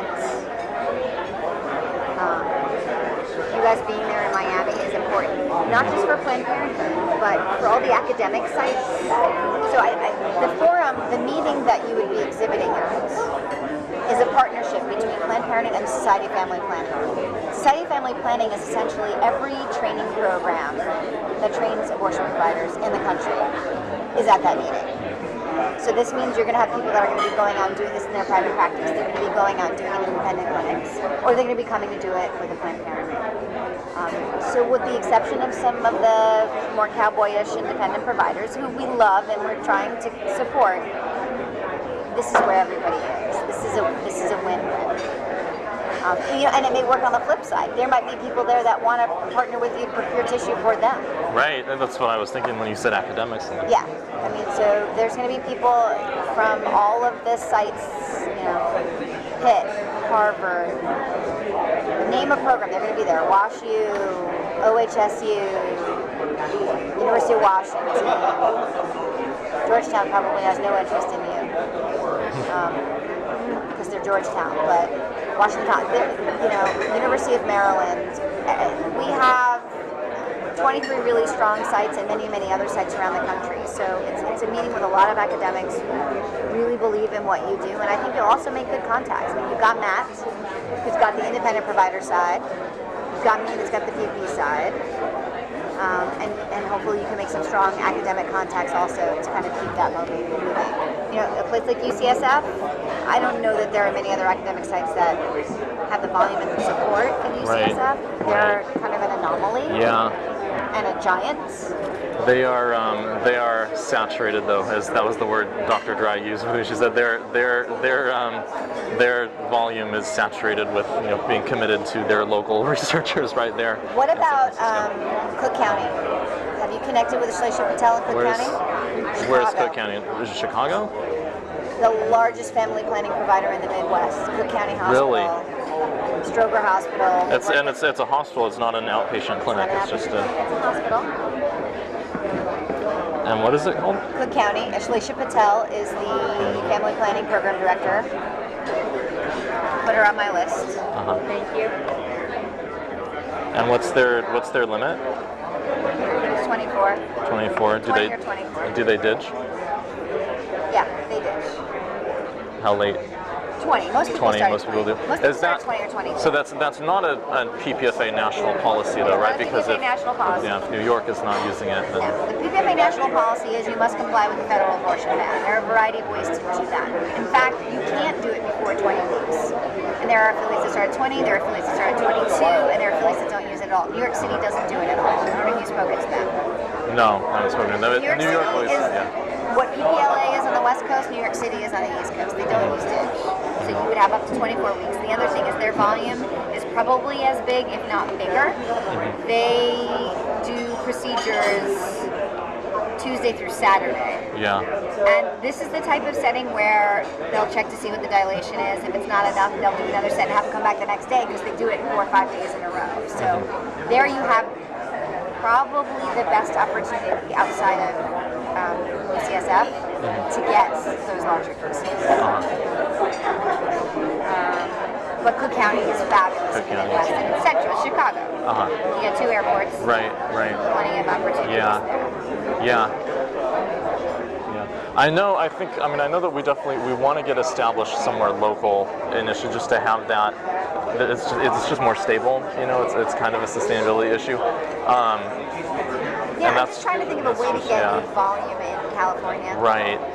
I would love to. If we could sit down and have the same conversation with Orange County, or I don't know if PP Orange is more tied to their group or PPLA is more tied to Novogenics. Who has the stronger. I don't think anybody's tied to anybody. Yeah. I think the problem with PPLA right now is they're still going through leadership change. Oh, really? So I don't think anything's going to change anytime soon. You guys just aren't in a position to do those kinds of. We have an interim medical director. We don't have an ongoing medical director right now, and so they're just not in the position to make any big shifts until a new senior management is kind of settled in. I'll definitely let you know when there's a new medical director that's on board. Orange, I just don't know. I get the feeling that they were like, we're good, so I just didn't push it. But can you find out who the company is that they're working with? Because especially if it's not a procurement organization, but it's just a biotech lab that happened to need it in Orange County. Somebody in Irvine. Then because there's a lot of those in Irvine, so that I didn't mean to interrupt you. I'm sorry. No. I'll ask them, but and I'll also push Jennifer Russo to your table. Who She's is their that? medical director at Orange Jennifer County. Russo. I'll make sure she goes. You guys connect with her. Because that's have the conversation. She could probably share much more than I have any idea. I can ask her what I can ask her, but I don't know what I'm asking her about. Because that's, that makes a huge difference if they're only just there's a particular lab, local that they're working with. I'm sure that lab doesn't have the kind of volume where they need all of their second try cases, every time. I would be surprised unless it's UC Irvine that they're working with, directly. I don't even know. And like I said, the Novogenics thing came about before. They've had 3 medical directors since the last medical director resigned, and she set that up, and just nothing has been stable enough to even evaluate that relationship. They're just kind of 3 medical directors. That's not normal. No, that's not normal. There's been some changes in the senior management. One medical director retired, and then after she retired, they just haven't been able to find a good fit yet. Okay. So building a relationship with someone and then they're like I just don't feel like there's the opportunity right now because everything's so transient that until I get the feeling that we've got something with sticking power, it's not worth your while. But I do feel like Family Planning Associates has some possibilities. Matter of fact, I'm going to text her right now to ask about the ditch question because I can't believe that that's true. I was shocked when I heard it. I thought, well, you know, there goes that opportunity. I don't think they do ditch. I'm going to double check right now. I don't even think they do it at all.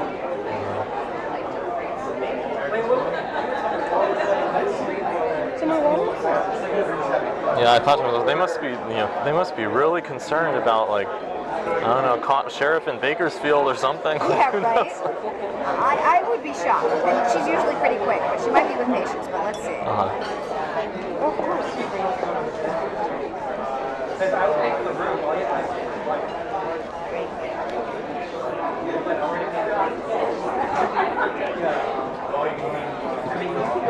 Oh, I just got an answer. Oh, really?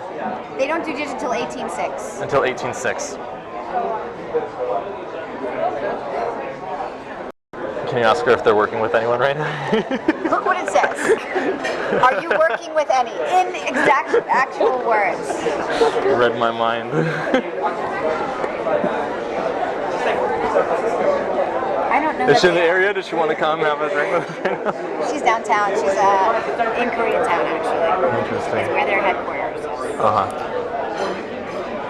I trained her. Oh, wow.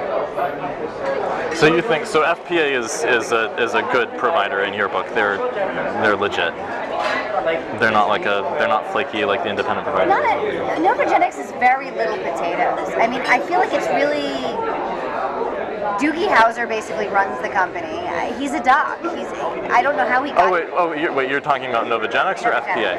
Oh, I was asking about FPA. FPA is totally worth working with their medical director. For many years, I was apprehensive about FPA because it was basically just kind of like a for-profit organization. They have a medical director who's really they're offering prenatal care now. They're really rounding themselves out. They're going to become quite a competitor to Planned Parenthood in California. Friendly competition. I'm not worried about it. They're trying to really build to strengthen themselves and be a long-time player in the community, and I think it's worth the collaboration. Almost like Kaiser, I guess, right? Oh yeah, for sure.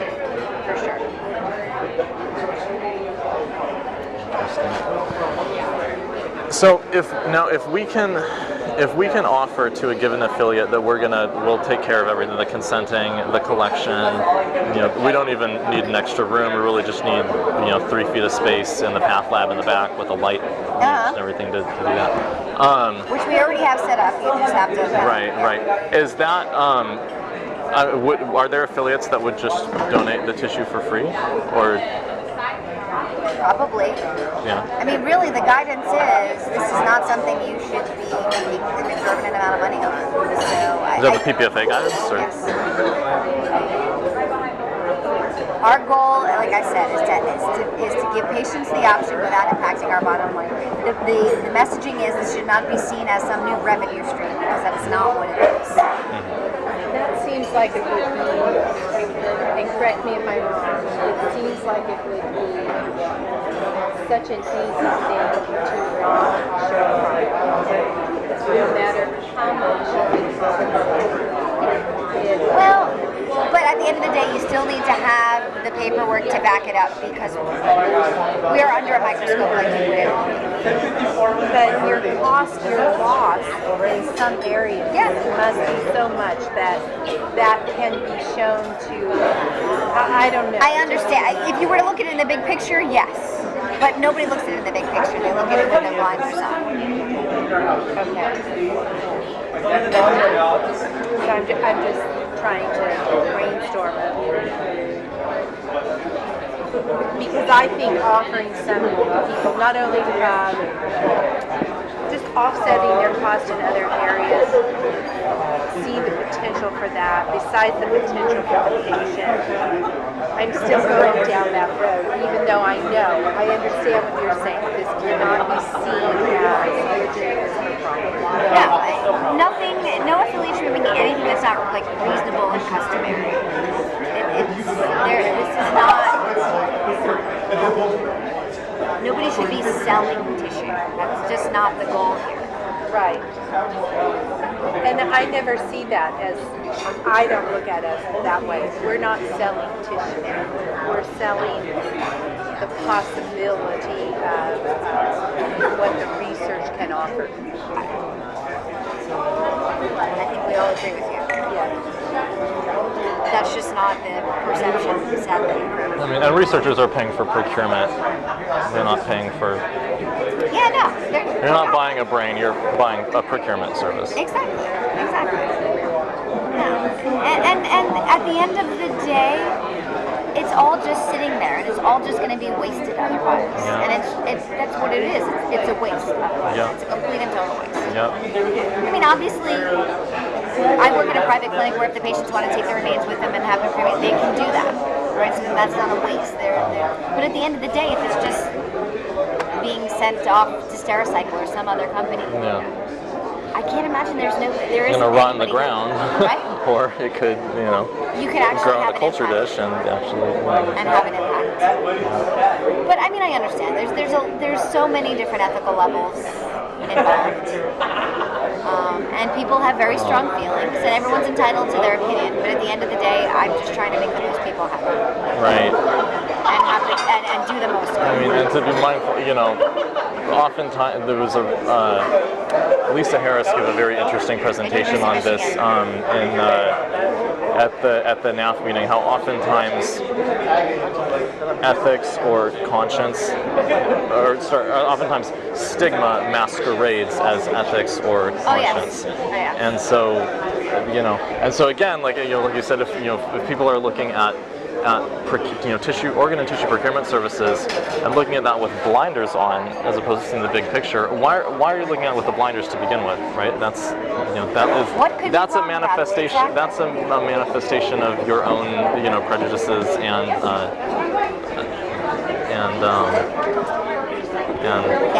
Lisa's been judgments. doing amazing work for the last 5 years or so on this.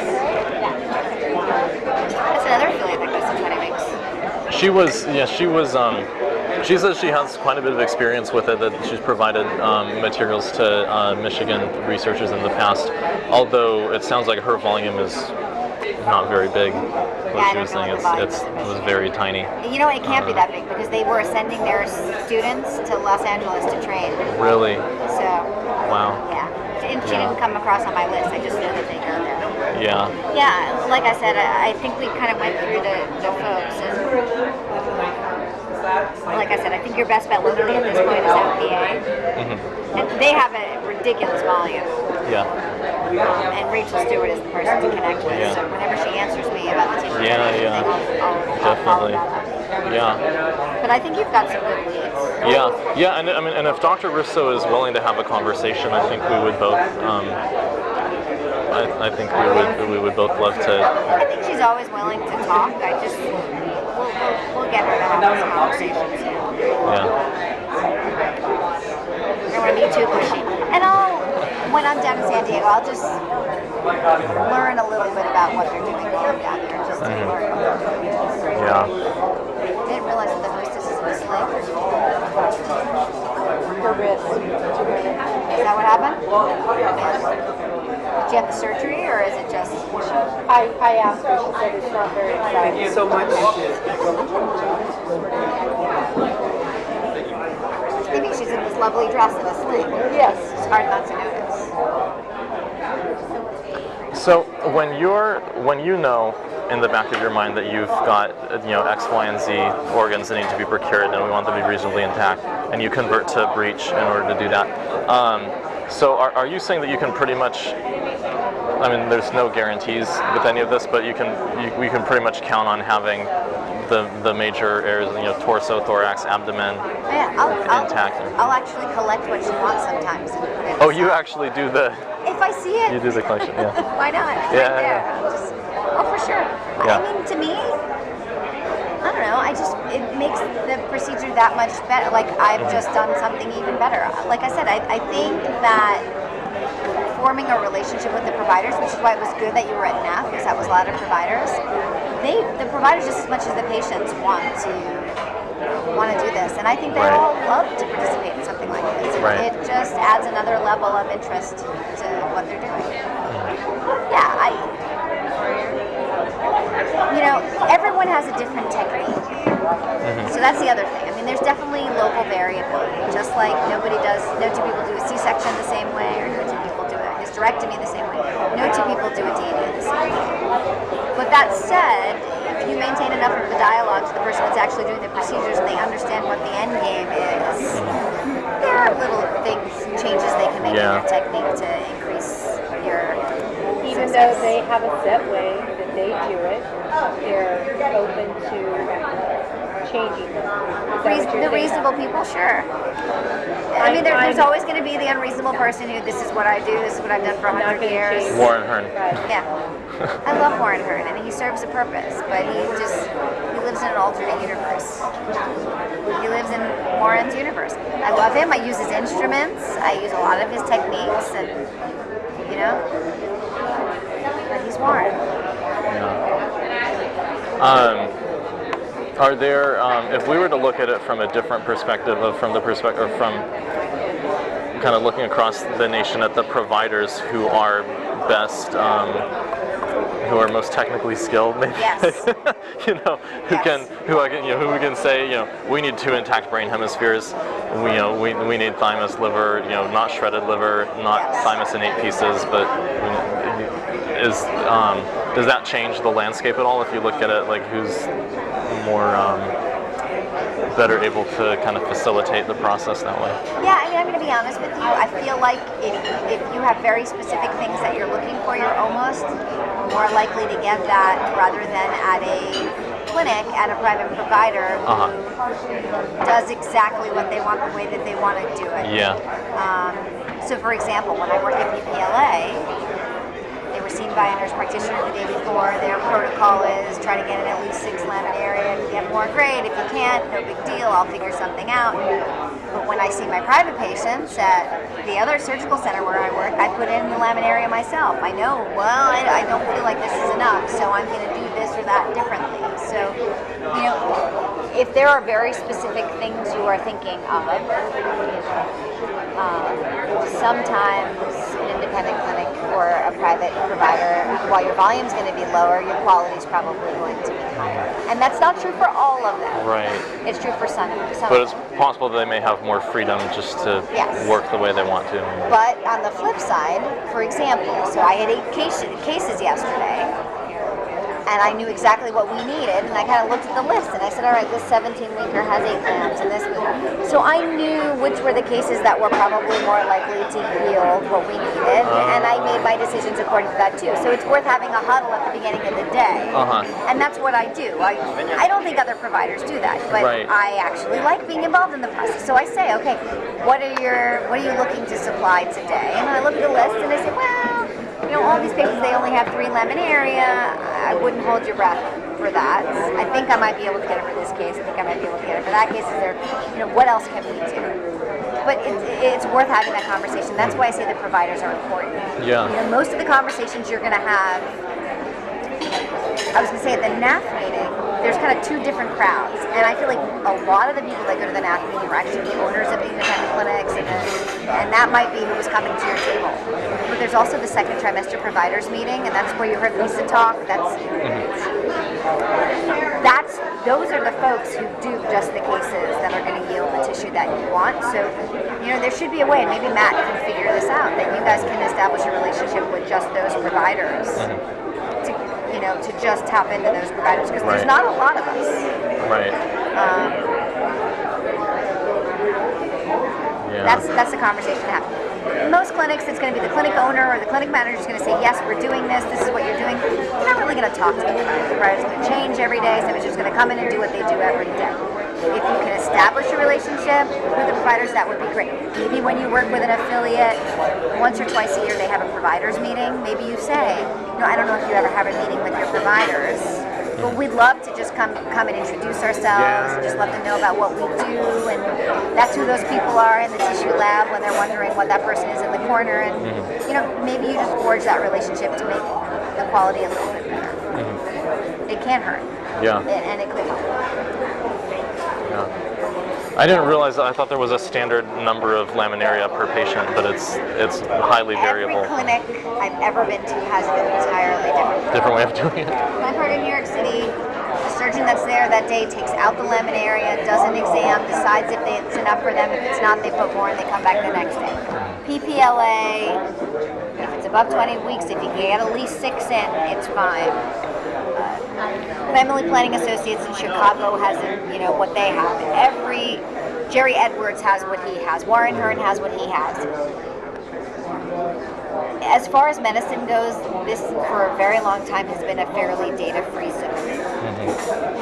In the last 3 to 5 years, we've seen more because Society of Family Planning has been publishing guidelines on cervical preparation and things like that. So in 10 years from now, I think it'll be much more standard, but we're still Yeah. And so that's in part, that's why it's so important still to talk directly with the affiliates, because you can't necessarily tell us what exactly I can tell you what it says in the standards. I can tell you the protocol says these are the things you must do, but then it allows for incredible variability.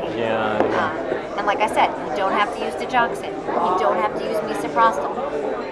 Some people use laminaria. Some people use diazepam. It's really all over the map. Yeah. Would you, because I, for example, heard from one of the STEM Express providers, I call her a STEM Express provider, one of the Planned Parenthood providers in Northern California who works with STEM Express. She was saying that she was using misoprostol for all of her dilation, and that she thought made a huge difference in terms of getting out intact specimens.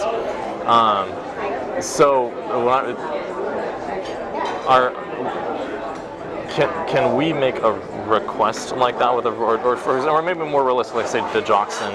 If we're working with somebody who is who diges at 20 weeks, and we're like, someone really needs 22-week thymus. Can we hold the dig for 2 weeks on that one? So let me tell you an interesting story. So there's not a lot of clear data on digoxin. Providers who use digoxin use it for one of two reasons.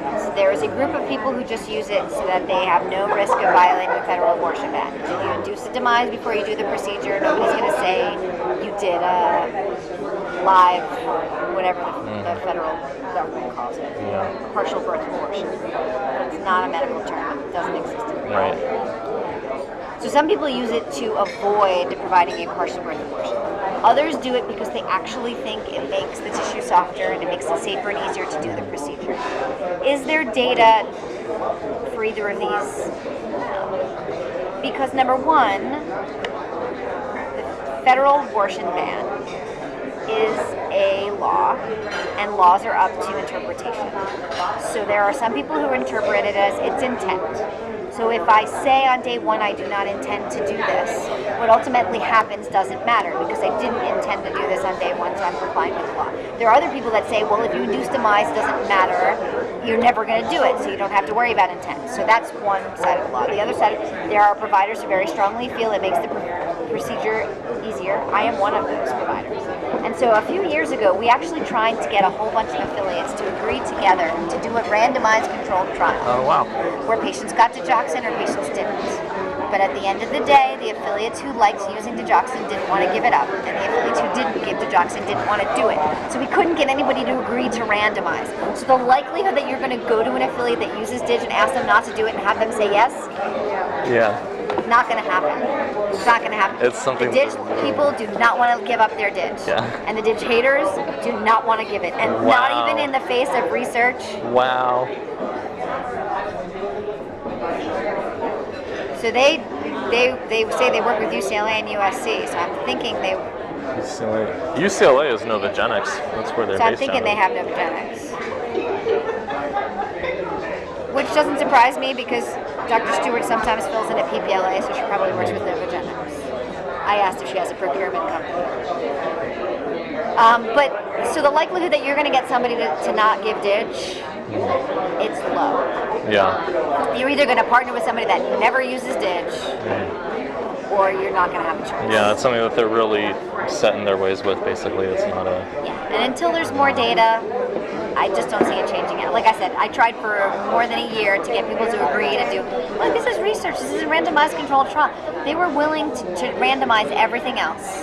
They were not willing to give up their digoxin or give them digoxin. It's just, it's amazing that something that has such little data has such strong feelings. So it sounds like even with data, the emotions would win out. Yeah, What they prefer. well, I don't know. I don't think we're ever Really? going to get data. The data, I would love good data. The problem is the data that there is right now is wishy-washy. The data is, yes, providers could tell if the ditch worked or not. They could tell if there was demise. Did that translate to anything at the end of the day? I don't know. Do they subjectively see it as easy? Yes, but that's subjectively. Does it change the procedure? Does it make it safer or easier? Are we ever going to get the volume that we need to show that? The incidence of complications is so low, you would need tens of thousands of cases to show a difference in complications. So we're probably never going to show a difference in complications. The third difference is, does the patient experience it differently? And there's only one study that really looked at this well, and looked at it in a small number of patients and showed supposedly that nausea was higher in the patients that got ditched. But they didn't measure the nausea at different parts, so you didn't know what the nausea was really from. Was it nausea from the laminary insertion? Was it from the ditch injection? Was it from just being pregnant? So the people who are anti-DID generally say it doesn't give you any benefit and it just increases nausea. I don't see nausea as a negative. I think most of these patients are experiencing nausea already. And I can tell you I've been able to complete procedures that I know I would not have been able to complete if there wasn't DID. But again, I don't have a randomized controlled trial to back that up. I don't know.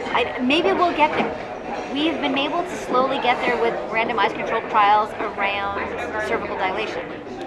So I don't know if you guys have ever spoken to Lisa Goldberg.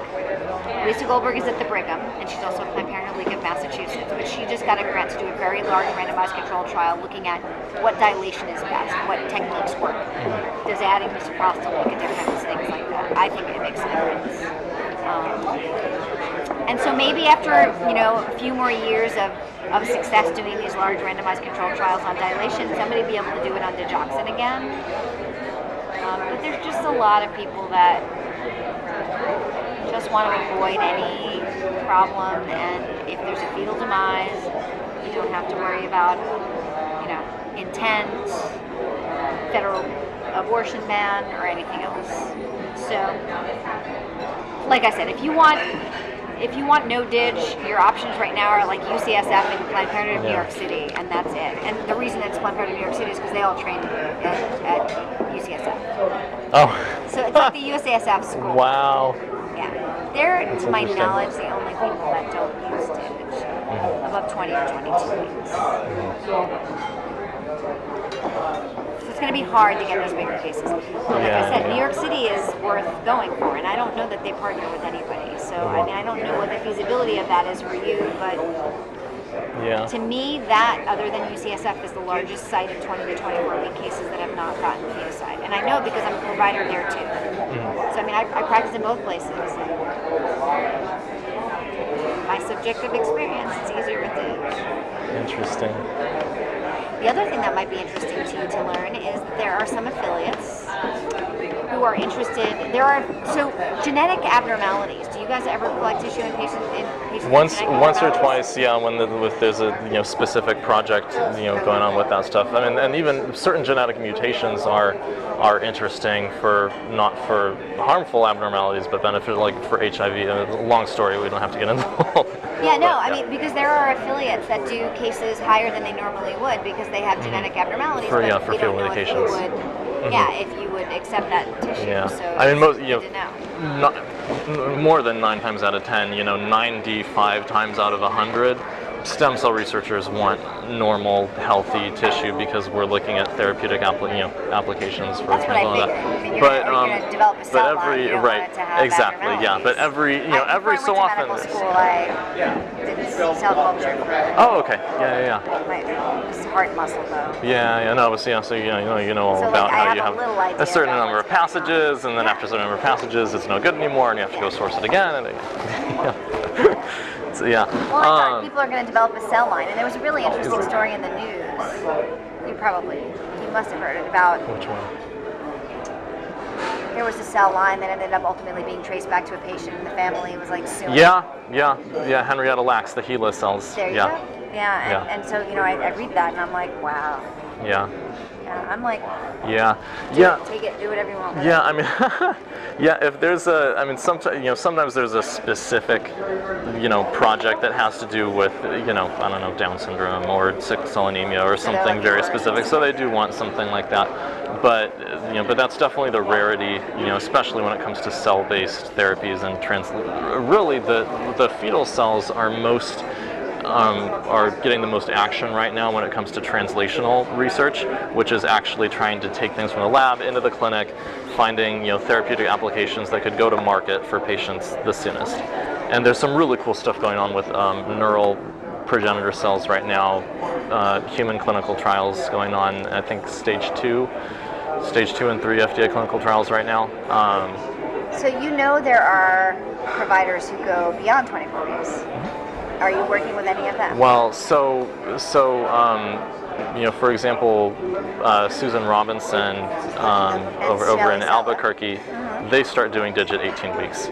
I had a great conversation with Susan at NAF because I recognized her from After Tiller, which I'd seen a year ago, which was wonderful. And so we had a great conversation, and she was saying that she had experience working with, I guess, Planned Parenthood in Fresno, or Stockton or something. She said she works at the Santa Barbara, Ventura, San Luis Obispo Clinic, and probably Marmonte and some of the further north. She'd said a couple of years ago she'd been working in the Central Valley clinics, and they had been working with STEM Express at the time, and that she thought it was so fascinating to watch the tech work and all the parts, of course.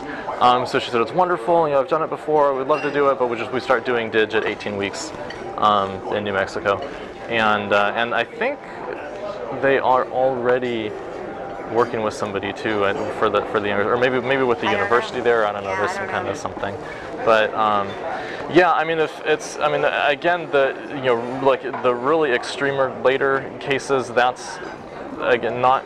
There's really kind of the standard that researchers are looking for right now, I would say, is roughly between 16 and 22 weeks.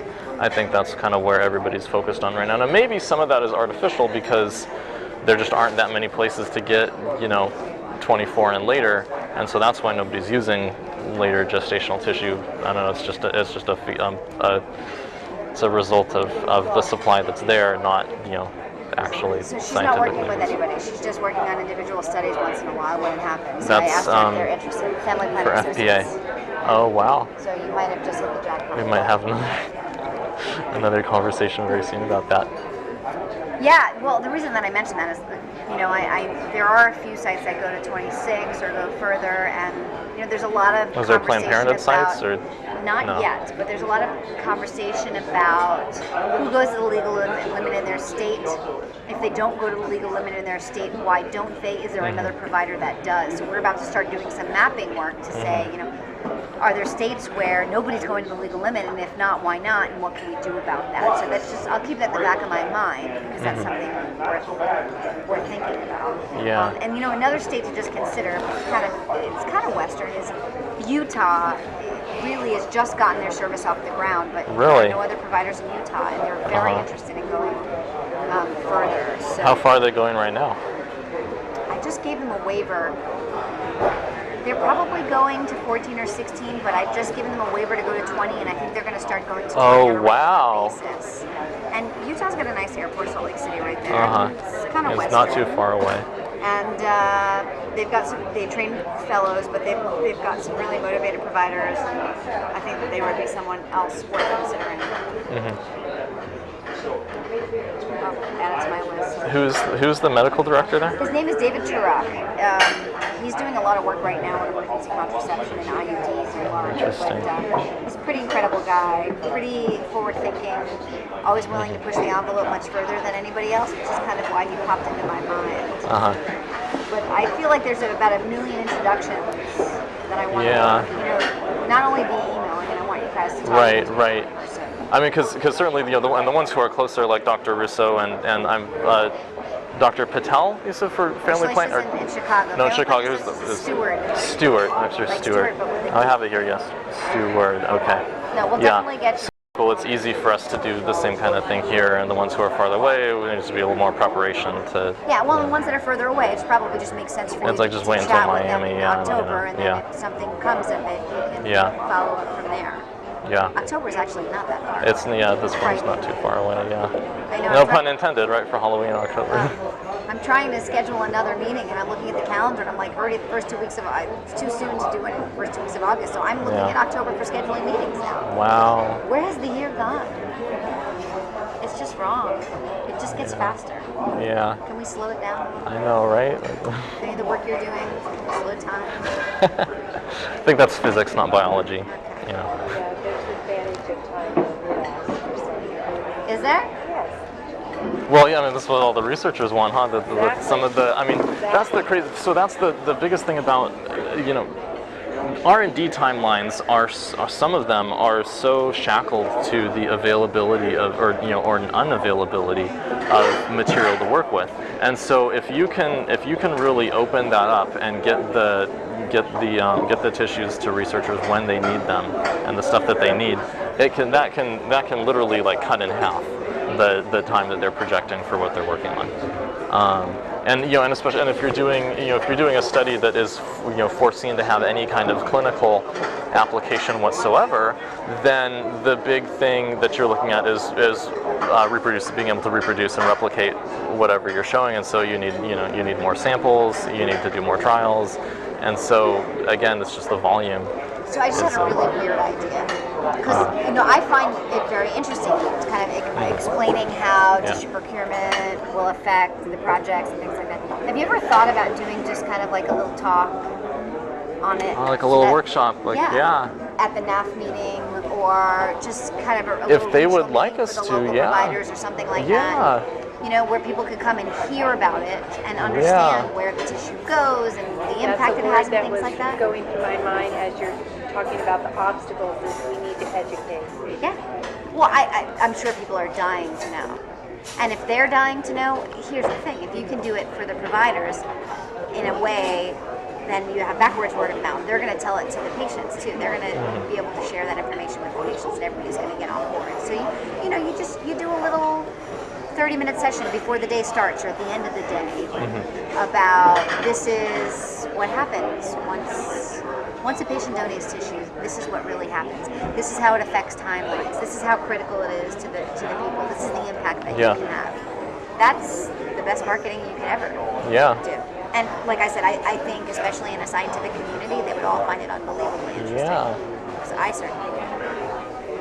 Can we have a wine and cheese evening? We'll get Dr. Stewart and Russo and people from Pacific Southwest and everybody in a room together. I think we should. I would let me reach out to them and say, do you guys ever wonder about these things? Would you love to just get together one night and kind of talk about what it means and what actually happens? We could brainstorm about messaging afterwards and like all kinds of No.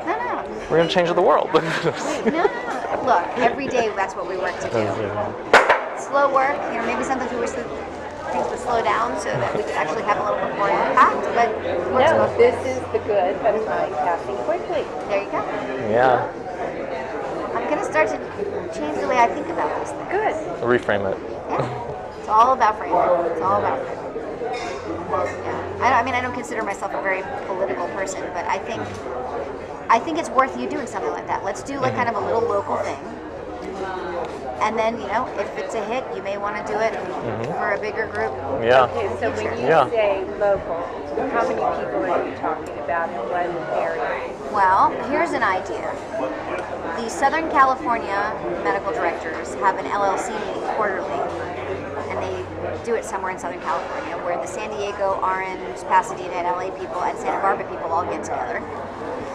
So maybe we can do it like to coincide with whenever they're all meeting somewhere someday at the end of that day. But I can pull in the person who runs the program at USC. I can pull in the person who is at Family Planning Associates. I can figure out if there's anybody else locally or regionally that we should What type of invite. venue and how much time? I would just be interested to kind of hear what you were just talking about. So So 30 minutes. yeah, whatever. Yeah, 30 minutes just and then like a time for little 30 minute questions. prep, and then just time to kind of chat and talk about it. I think that would be fabulous. If you can limit it to kind of medical director people, or you could bring in some of the local providers as well. We could pull in the local fellows. I mean, you tell me what you think you would want to do, but I think that's an amazing idea. And what are those times? You say they meet 4 times? They meet 4 times a year. They meet every 3 months, and I know they just had one. We may want to just do something else as a one-off, or we may just want to give you guys time to plan to do something in October, because I think that they just met. Does that sound like something? I mean, we should talk about this. Yeah, I feel I'm liking like this idea. This is exciting to me. well, I think I can't imagine that there's not one of them who just wants to understand a little better about the other side of the coin. We know our side really well. We want to hear your side, and it gives you an opportunity to hear our side and give you ideas as well. Right. But I also think it gives you can kind of test it and see what happens. Yeah. You want to take the show on the road, maybe you want to tell Matt, or you want to do a workshop on tissue donation and just what it means, or we want to do a little reception at the National Medical Conference in the forum or something. But I think testing it locally right here, right now, and see what comes of it is probably a good idea. Yeah. And I do think it's UCLA and USC both have a fellowship program, so they have OBGYNs who are training to be providers. So maybe.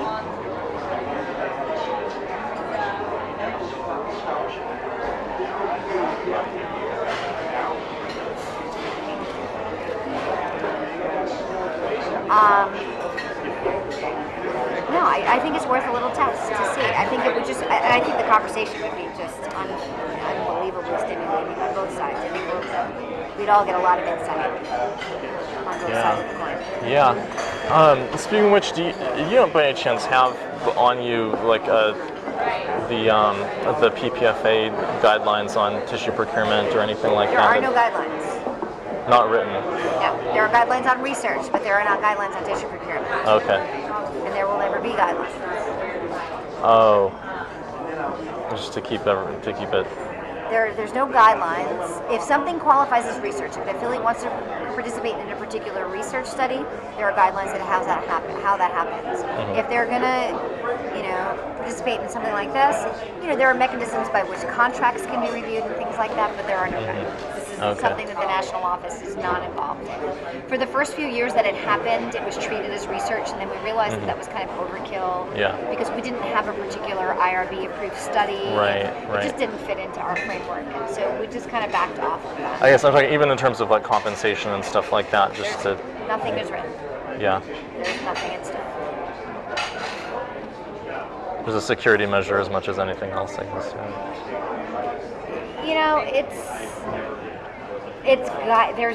There's certain, if people want to ask for guidance, there is, but do we have a written policy? No. And I can't imagine we're going to have a written policy at least anytime soon. Yeah.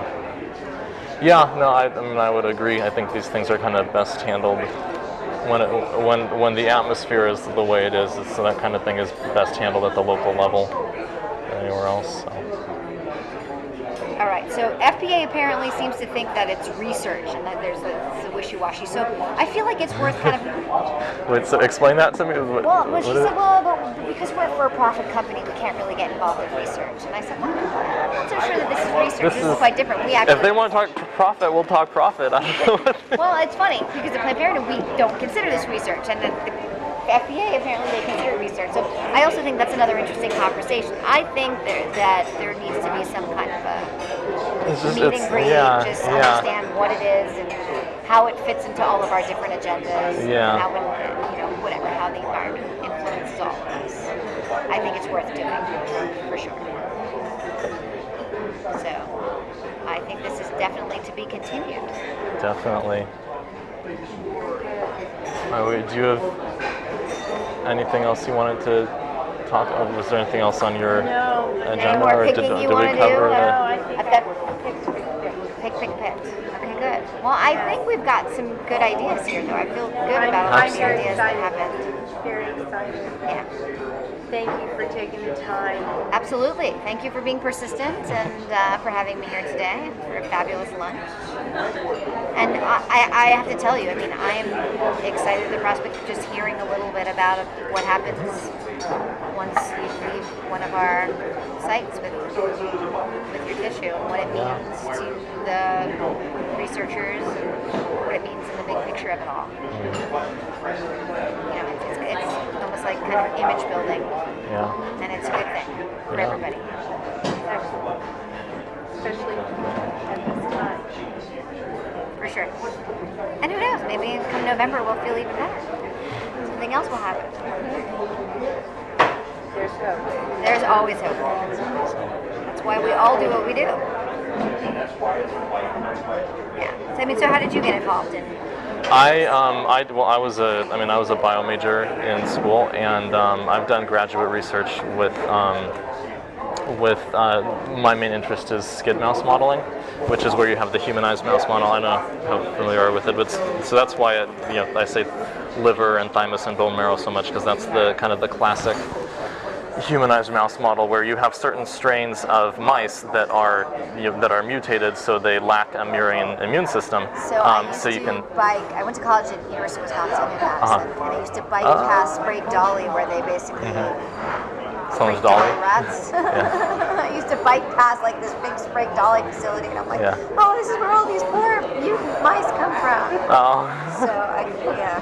No. So they're not like ugly like freak or anything. No, they're lacking this gene or they're lacking that gene. Right. They have whatever mutation so, they have, and right. they all have the same exact genetic makeup, Right. which is really And so if they're lacking a mouse immune system, then you can graft whatever it is into them and they won't reject it.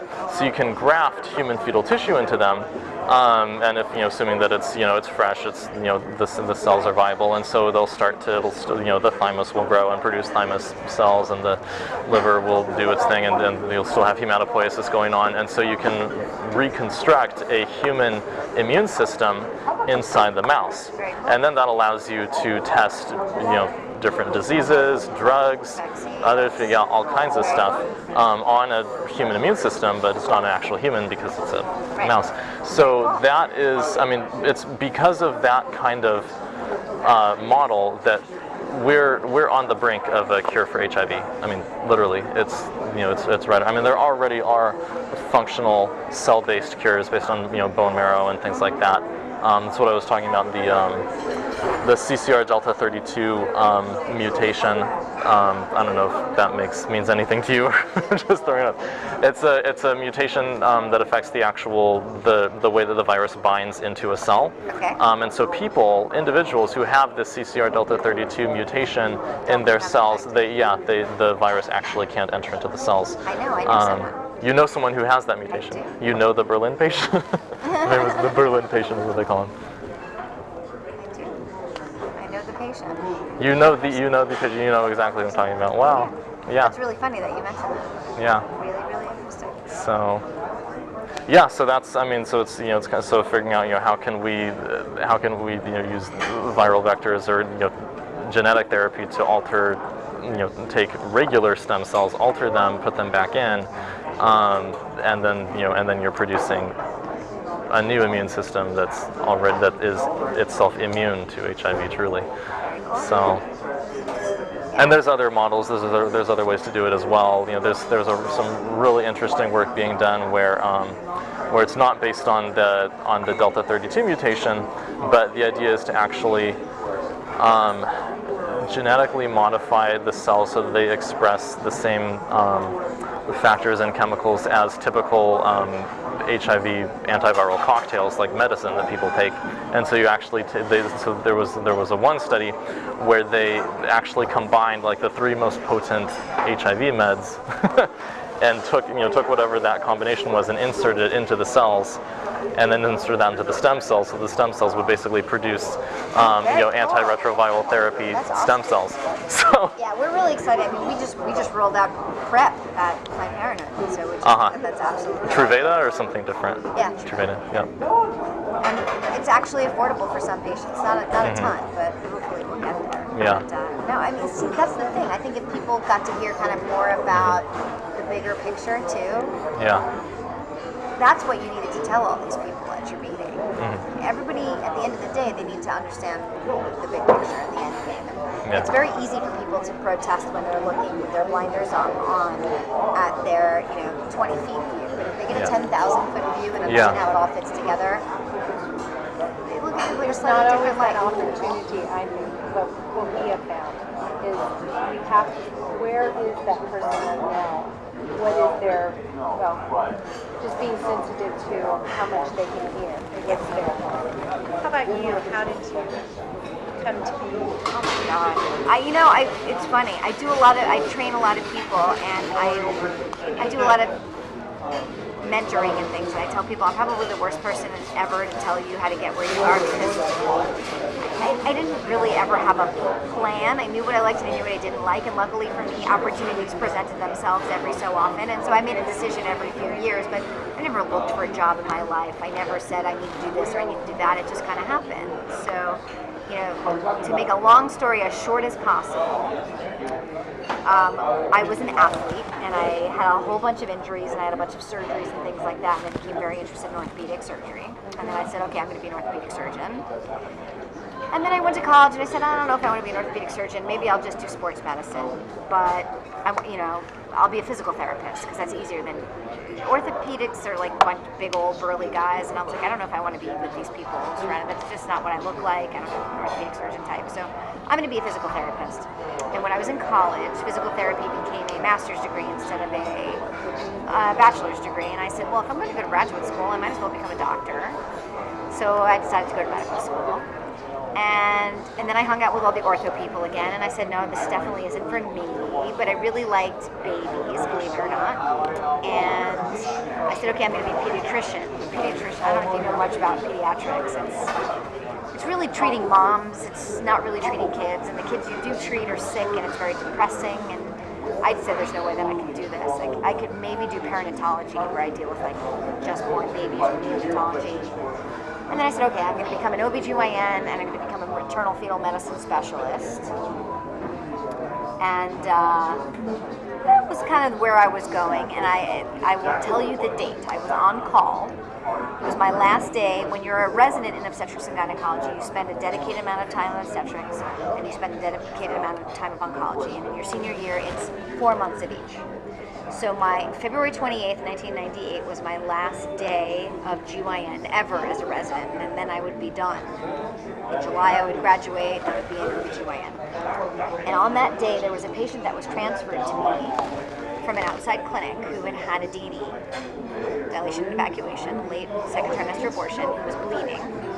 And that patient was transferred to me, and she got to the hospital, and I met her in the emergency room, and I saw her, and she was as white as this napkin, and I still remember her name, I remember everything about her, and she looked up at me, and she said, don't let me die, and she actually bled to death. So we did a hysterectomy in about 12 minutes, and she died, and it was very distressing and very upsetting, and I probably had a very different reaction than most people would, which was, well, I do DNEs all the time, and I don't ever have complications, and I think I'm pretty good at them. So I need to keep making sure that there are lots of people who can do these DNEs safely, so that there's not another patient like this. So that was the day I said, I'm not doing perinatology, which is high-risk OB. I'm going to do family planning, and I'm going to train other providers to do family planning. And so I interviewed for a fellowship in family planning, and Dan Michel was my program director at the time, and he interviewed me, and he said, why do you want to do this? And I told him the story, and he said, what do you see yourself doing in 5 years? And I told him all the things I wanted to be doing. He said, oh, you want to be the medical director of Planned Parenthood? I said, really? I didn't even know what Planned Parenthood was. I mean, I think I went to a Planned Parenthood once when I was in college. This was 2001. This was 2001. He said, do you want to be the medical director of a Planned Parenthood? And I said, oh, okay. So I finished my residency in 2002. I did the fellowship, which was 2 years. And then about 6 months after I finished the fellowship, I was still faculty at USC. I decided to stay, and I was running the family planning program at USC. And Planned Parenthood of Santa Barbara called me up and asked if I would interview to be their medical director. and I wasn't even looking for it, and I did. And so the next thing I know, I was their medical director. And I did that for 3 years, but I didn't have the opportunity to do as much research and teaching up there as I did when I was in LA. So I left there and I became an associate medical director at LA, where I ran the research program and I trained fellows from USC. And I did that for a few years. And then I started consulting for PPFA. They asked me, they were like, will you write our protocols for this and that? And I did. And then they said, our senior director of medical services job is opening up. Would you interview for that position? And I said, no, I'm too young and I still have other things I need to do. And they said, we understand, but I can't promise you that when you do all those things, the job will be available. So we really think you should interview. So I did.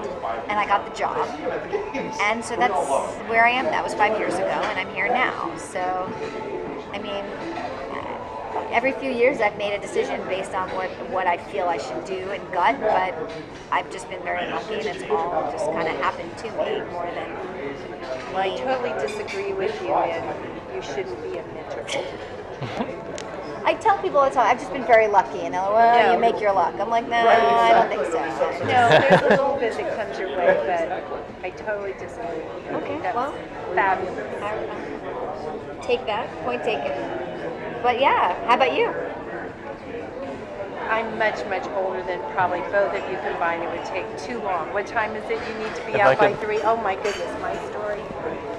I'm older than you. It's fascinating. I need to use the restroom real quickly. We're not if I letting could you out, step so out. let's for- see how you do. I don't know where it is, but when you go and find it, then you can tell me where It's in the from. back Do you over know where there. it is? Yeah. You know. Okay. If, Do you need to go? Eventually. I'm not going to go right now. Look at Yeah, us, sorry to- holding the bladders longer. No, We're women. yes, yeah, We get it done. and that's exactly how I get UTIs. I hold it too long. Well, that's how most surgeons end up with kidney stones, because we're Really? basically, we go all day without going.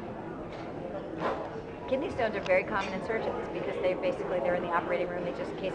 Yeah, and you don't. I don't even think about it when I'm involved in whatever I'm doing, and then Me either. It's very easy to focus. All right, so I've got some time. Tell me your story.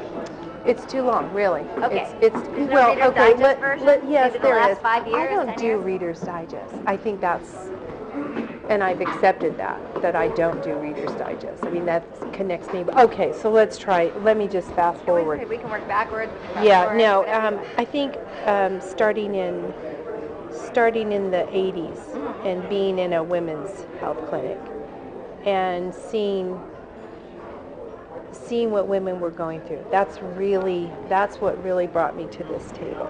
Just working with people. I have no science. I mean, I have a little bit. I worked for a dentist and a veterinarian. I saw the waste, and so I saw that. But I'm not thinking here. I mean, that's just Nobody that was there. plans for this. No. Me neither. So working with women, and during the 80s when it got a little scary and wanting to start my family, and so left that, but still was working with people and women. So fast forward, my niece, who's probably more than Robert into the science of it and the researchers needing tissue. And so I just saw this positive message that could be given to women that are still, I'm still years after their abortion. So I just saw the possibility of such a positive message. That's why education kept going through my mind, is we need to get the information out. So here I am doing maybe the reason I think you're absolutely wrong about not being a good mentor is because that's pretty much my story. I didn't plan, I'm not a planner. When the opportunity arises, seize it. And that's what I saw you do. Is that right? Yeah, I mean, pretty it much. presents, Oh yeah. but you were prepared. I was prepared. I was still a little uncomfortable. I mean, I had to kind of rethink everything. And, you know, change in healthcare is constant, but change is still difficult, especially when you're not planning for it at that point. I mean, please, I haven't remodeled my house for 7 years. I desperately need to. thought of just living through that as torture. But no, it's knowing when an opportunity that shouldn't be passed up presents itself. You know how many people that are planners and then something happens that they can't go through? And That's they can't worse. deal. Oh, Exactly. I can look as an OBGYN. I can tell you that I can't tell you how many patients I've seen who came in with their birth plan. You know, this thick. This is how my labor and delivery is going to go, right? And then you get to one corner and it didn't go the way they wrote it on paper, and they're forced to make a decision, and it all goes to hell in a handbasket because they weren't ready to deal when they needed to deal on the spot. So, no, I agree with you. Well, no, I think there's a lot of promise. And like I said, I think we all have kind of common goals. And I think education is a good place to start for everybody. And even if that's just a conversation with people who already know. Well, that's not true. I'm just trying to bridge the people that need to, the women that I work with, the researchers that are out there looking for this, and then the people that have, just bringing all those people together. Well, and it's a win-win-win. Everyone feels good about it at the end of the day. Everyone feels like they have made a contribution. That's fabulous. So, hours of the day, what does your day look like? Every day is entirely different. Every other Thursday, I'm in the operating room all day long. Most Fridays are my pretty flexible day. And then I would say any day. Look, my office is in the East Coast, so I'm on my computer starting at like 6 a.m. in the morning. I work until 2 or 3. Then I usually see private patients at the end of the day if I have any. And I'm in the OR every other Thursday. I travel about 2 weeks a month. So unfortunately, there's no regularity in my schedule. But I bet you like that. Yeah, it keeps it interesting. It would be boring That's otherwise. part of the not planning, Oh, yeah. but seeing opportunity. Yeah, I can look at my calendar for like the next 2 weeks. I feel pretty good about it. Yeah. So where am I going? It's just right back behind the bar. Okay. And the doors are really confusing. You push, you don't pull. It looks exactly like a pull door, but you push. It's the same thing. That's more complicated, believe me. More complicated than the front door. Wow, I didn't know that was possible. All right, I will be right back. Give it my shot. Go ahead. How is our time? What's that? Our time? Our time is perfect. Okay, we're not. Okay. I was just saying I'm a terrible note taker. I I have kind of a photographic memory, so it's easier for me to just like sit and listen as opposed to like trying to. I hear you. I have to write certain things down just because there's so many that if I don't have like some key points, I'll just forget everything altogether, and I won't do it. So. No, I'm good. I'm trying to think if we've covered everything. Is there anything that you feel? I think we're good. I don't know, maybe you're clear, so maybe we don't need to go over this, the compensation and how that... Yeah, I feel like you got the point. I think I've got the point. Yeah, I mean, I know that. So we want to be sensitive when we talk about that with people, obviously, and if it's an issue, it seems like when we're talking about that, it's going to be what we're looking at is less a situation of competing with other people or just making, it's not so much about just competing piles of money Exactly. as it is of being able to fit the needs of the affiliate. Exactly. Because if they're just trying to be a successful nonprofit and meet their bottom line. That's ultimately what we're trying to facilitate. Does that sound like a good way to summarize it? Or? Yes, and like I said, I mean, at the end of the day, what you're trying to do is say, if you were to take money out of the equation, which is what most affiliates are trying to do, how can we do this for you in the most beneficial way? But yeah, I think you totally got it. Yeah. What are the kind of cost gaps that an affiliate's typically looking at, like when their services that we can, or it's probably too detailed of a. I don't understand. Of a question. Or what do you mean?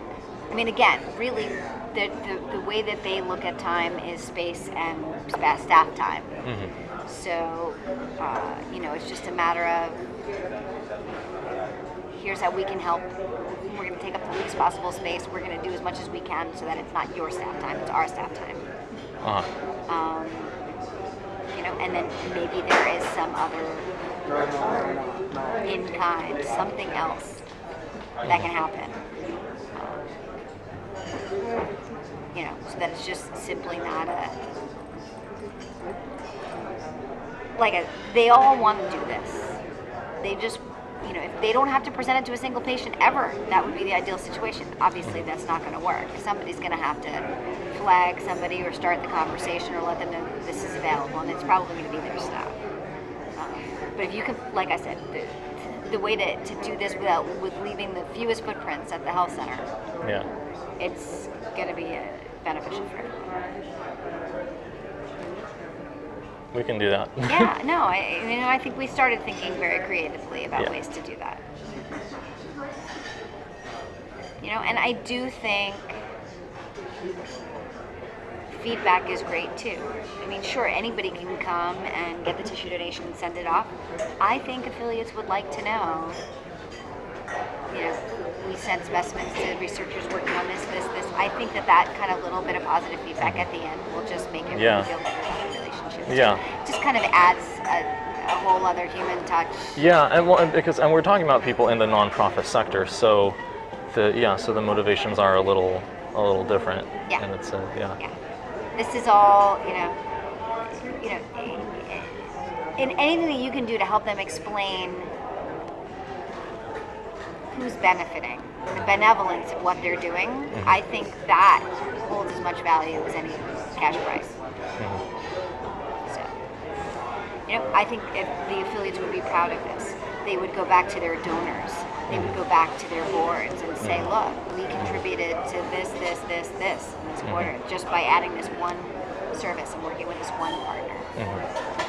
And I think that could probably help you on the back end too, because if there are board members of this, that, maybe they're board members somebody else, somewhere else. Yeah. All right, who else can partner with this organization? How else can we contribute to this? Yeah. And there are bound to be people that have, personal connections, patients, donors, board members. The Berlin patient right over here. It's really, it makes a difference. So I think perhaps the difference is affiliates are looking to benefit in very, very different ways than just dollars and cents. Again, they're not going to do it in a way that costs them money. Right. They want to break even. They want to be compensated reasonably for the time and space and whatever impact that it has. But I think they're also looking for something much And bigger. 30 to 100, is going to be what we're looking at in terms of. Yeah. That's going to be that's what they'll reasonably think is going to cover I think what so. they're. I think so. And I think again, you're going to have to,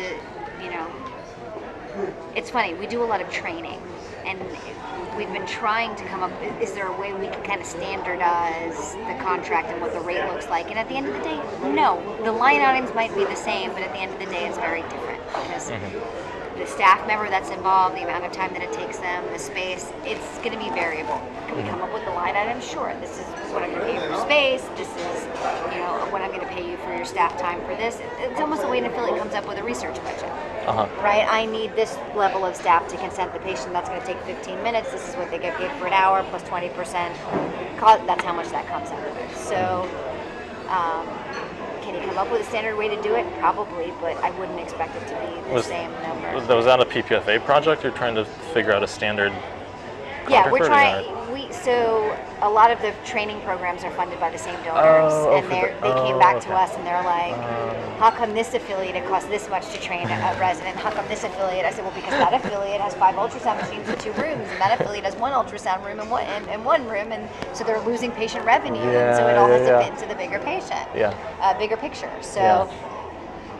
Can we come up with a template and line items and think about this creatively in a way that these are all the things we should consider? Yes. Is the number going to be the same at the end of the day for everybody? No way. Yeah.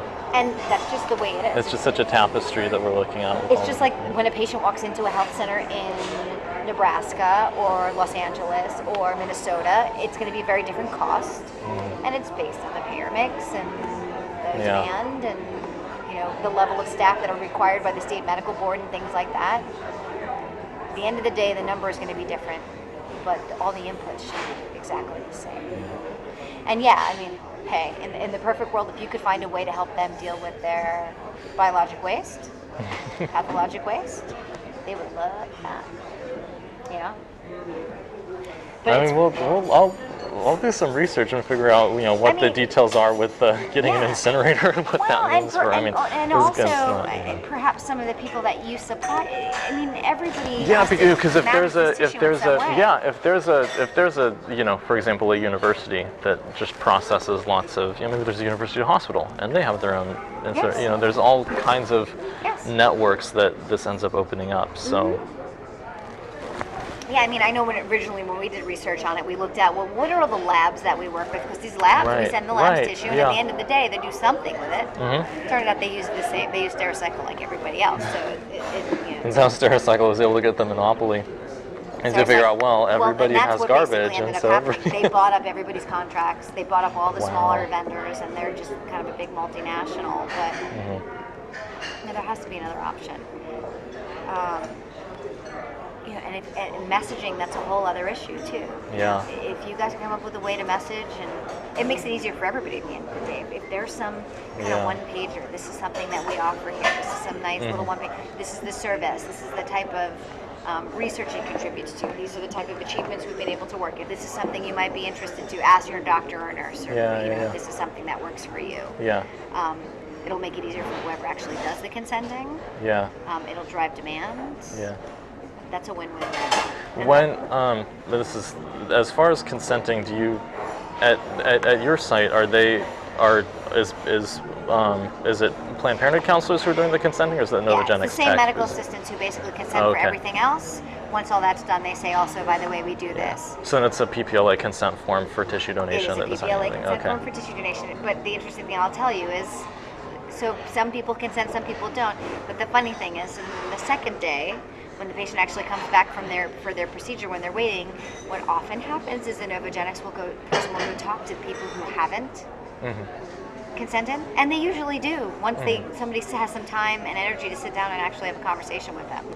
So she ends up usually picking up several more specimens just from being there and speaking. Interesting, yeah. Because I was The just seed's been planted. The seed's been planted. They Yeah. thought about it for 24 hours. Now here's somebody else who's, they're sitting there, they're waiting, they've got nothing else to do. It's not like one on top of the next, on top of the next, on top of the next. So I think it's always beneficial if you have somebody that's just what they do, they're always going to do it much better than incorporating it in. But it can be. It works both ways. I was just thinking in terms of if we would end up using our own consent form, or if we would need to use the Planned Parenthood consent form.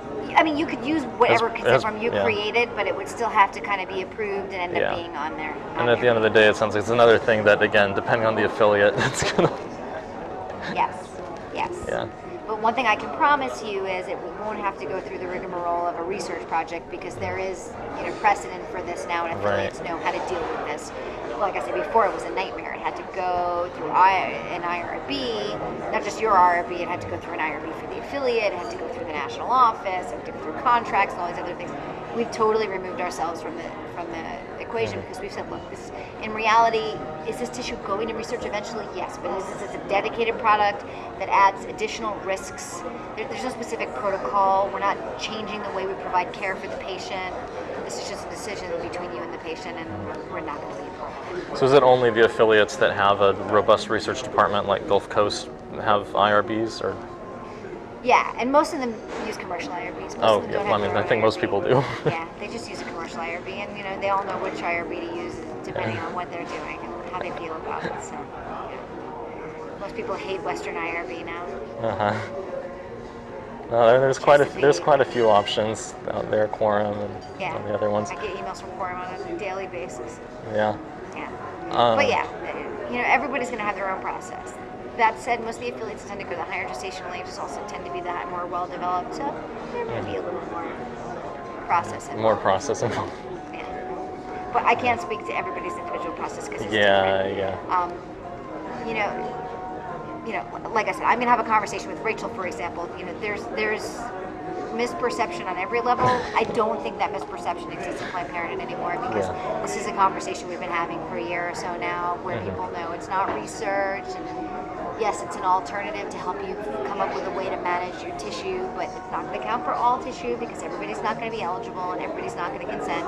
You're still going to have someone else have to manage your tissue. Even if the tissue is donated, everything is not donated. At the end of the day, it all goes somewhere. And that's all just conversations like we're having. None of that's written down, or No. Is that? I mean, so if we're concerned about messaging, I just want maybe that's. I don't know if you can. Well, you can have messaging just by spoken word, not just you don't have to have stuff written down for messaging. Well, and you can have messaging. Yeah. And what happens is folks will ask the national office questions, and we certainly have answers to the questions, but we don't have a policy per se. And that is by choice. Yeah. So for now, that's the way it will be. And when they ask the questions, they're going to get the answer. It's just getting people asking the question. But I think, like I said, I think people have been talking about this long enough that now California is pretty saturated. I think we have an opportunity with FPA, but most of the other locations, I don't think they are so much. And so it's just a matter of what makes the most sense, where you can put some resources, and how it can all work out. But I mean, between PPFA and FPA in California, I think you have a pretty broad reach. I don't know of any other volume providers. Yeah. And the academic sites, they'll be at the forum, but they don't have any particular volume. Yeah. But Cedars is going to have a fellowship program. They're in the process of putting it together. USC has one. UCLA has one. Those are basically the 3 sites that are training all the providers in the region. So, if everybody who's providing knows you exist, I don't know what your interest is in a small private provider who just wants to call you up and say, I'm doing 1 case today, do you want to come out and do this? It's kind of a lot of work. Yeah. That's really not an ideal situation. This is why you want to go with somebody like PPFA that just does 40% of the cases and has like a whole schedule for the day. But again, FPA is a possibility. We just need to do some education there on both sides. So now they don't ditch until 18.6. Now I just need to let them know it's not really research. Does FPA do like actual research where they have IRBs and stuff for that?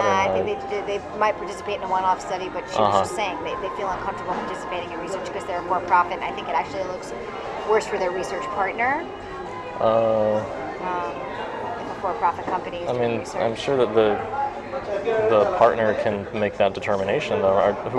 They're talking about people who are partnered with FPA, or? Yeah, she's basically partnered with USC and UCLA to help them recruit for studies, but I guess it looks kind of weird when a for-profit partners on a research project because they probably have they can be accused of having an outcome in mind if they stand to gain something, as opposed to just general letting patients donate their tissue, which is a service. I see it as a service that is offered to patients. And it just happens to be a service that's offered to the researchers on the backside, but that's not what's seen on the face of the health center side. That's, if our patients want to do this, we want to make it available to our patients. And I think I can have that conversation with Rachel as well. So it might take a little while. I need to have a few conversations with Rachel before I make an introduction. I need to get her there. We'll see what happens. How much time do you think you need to have that? I don't want to. A couple weeks. Yeah. Yeah, I'm just because I'm leaving town on Monday, and I don't know when I'm going to be able to have a real conversation with her until I get back. Yeah. I'm leaving town on Monday for a week, and then I'm in New York for half the week, and then I'll be back. So I'm guessing mid-August. It's not too far away. No, It's July 25th. time goes quickly. And apparently that's a good thing. Yes, it is. You just need to look at it differently. Yes, I need to just change my perspective. So is there anything else we haven't touched on? I think we're probably saturated for now. Like much of Southern California. I know, right? But the conversation will continue. I'm sure that there will be a million things that'll come up. I'm gonna have to write a whole bunch of follow-up emails. And, I'm really looking. If we can get you guys at the forum, I think that is going to be pretty beneficial.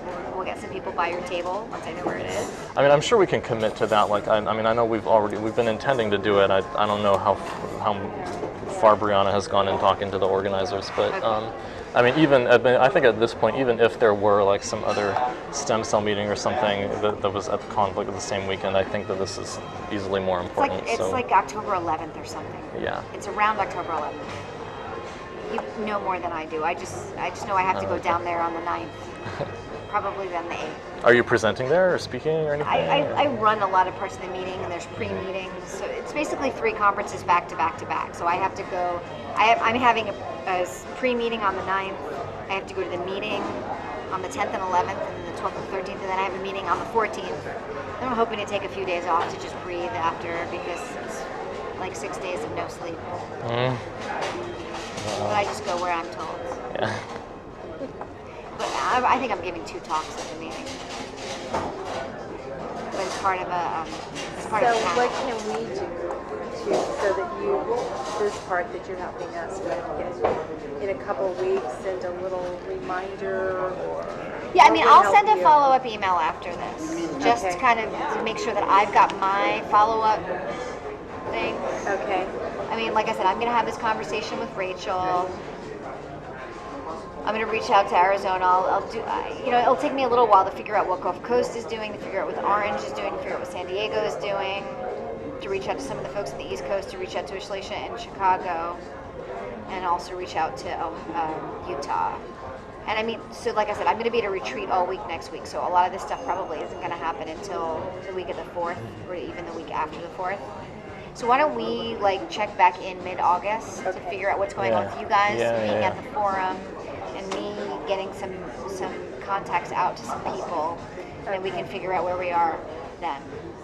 So Does that I'm sound going to good? say about August 19th. That sounds wonderful. By then I should have all the emails out. Okay. And that's right before I go to the CDC, so I have a few days to get my act together. Yeah, no, and I would love to talk more about just kind of, like you said, like a little meet and greet just even in Southern California, and talk about who you're working with and the work that they're doing, and just kind of understanding the whole process. I'm very excited at that. That sounds really good, because everybody talks about tissue donation, but it's kind of a giant It's black yeah, box. no, yeah, it is, yeah. Kind of puts a whole face and a whole other perspective on it. And like I said, especially at the places where if it's our staff that are talking to the patients, we know what's going on. They know what's going on. Everybody knows what's going on. It just it makes it more genuine and true. Yeah. Very cool. Yeah, definitely. All right, so we will be following up, circling Yeah, back talking in a few weeks. Yep. This has been pretty beneficial. This was good. Yeah, thank you so much for being able to take the time Thank you to. for being persistent. That's what it takes with me, because I am busy and have Senior too many medical director. things going on at one time. So Yeah. Persistent, but yeah. Okay. Excellent. Well, I am going to use the bathroom. Okay. it's just as you hook out to the right, you'll see it. Ours is closer than yours, so it's there with a big W. All right. Okay. Well, I am going to say my farewell then. All right. I'll just. So good to see you. Thank you. This was a very good meeting. I'm so glad you guys do what you do. I'll be right okay. back. Okay. You don't want to. You'll want to. I'll wait here with your stuff. You want to come back here? And Okay. I will All hopefully right. see Yeah, you definitely. before Miami, but if not, I definitely want to see you in Miami. Absolutely. And I will shoot an email. All right. Thank you Thanks, so Sam. much. Drive safe.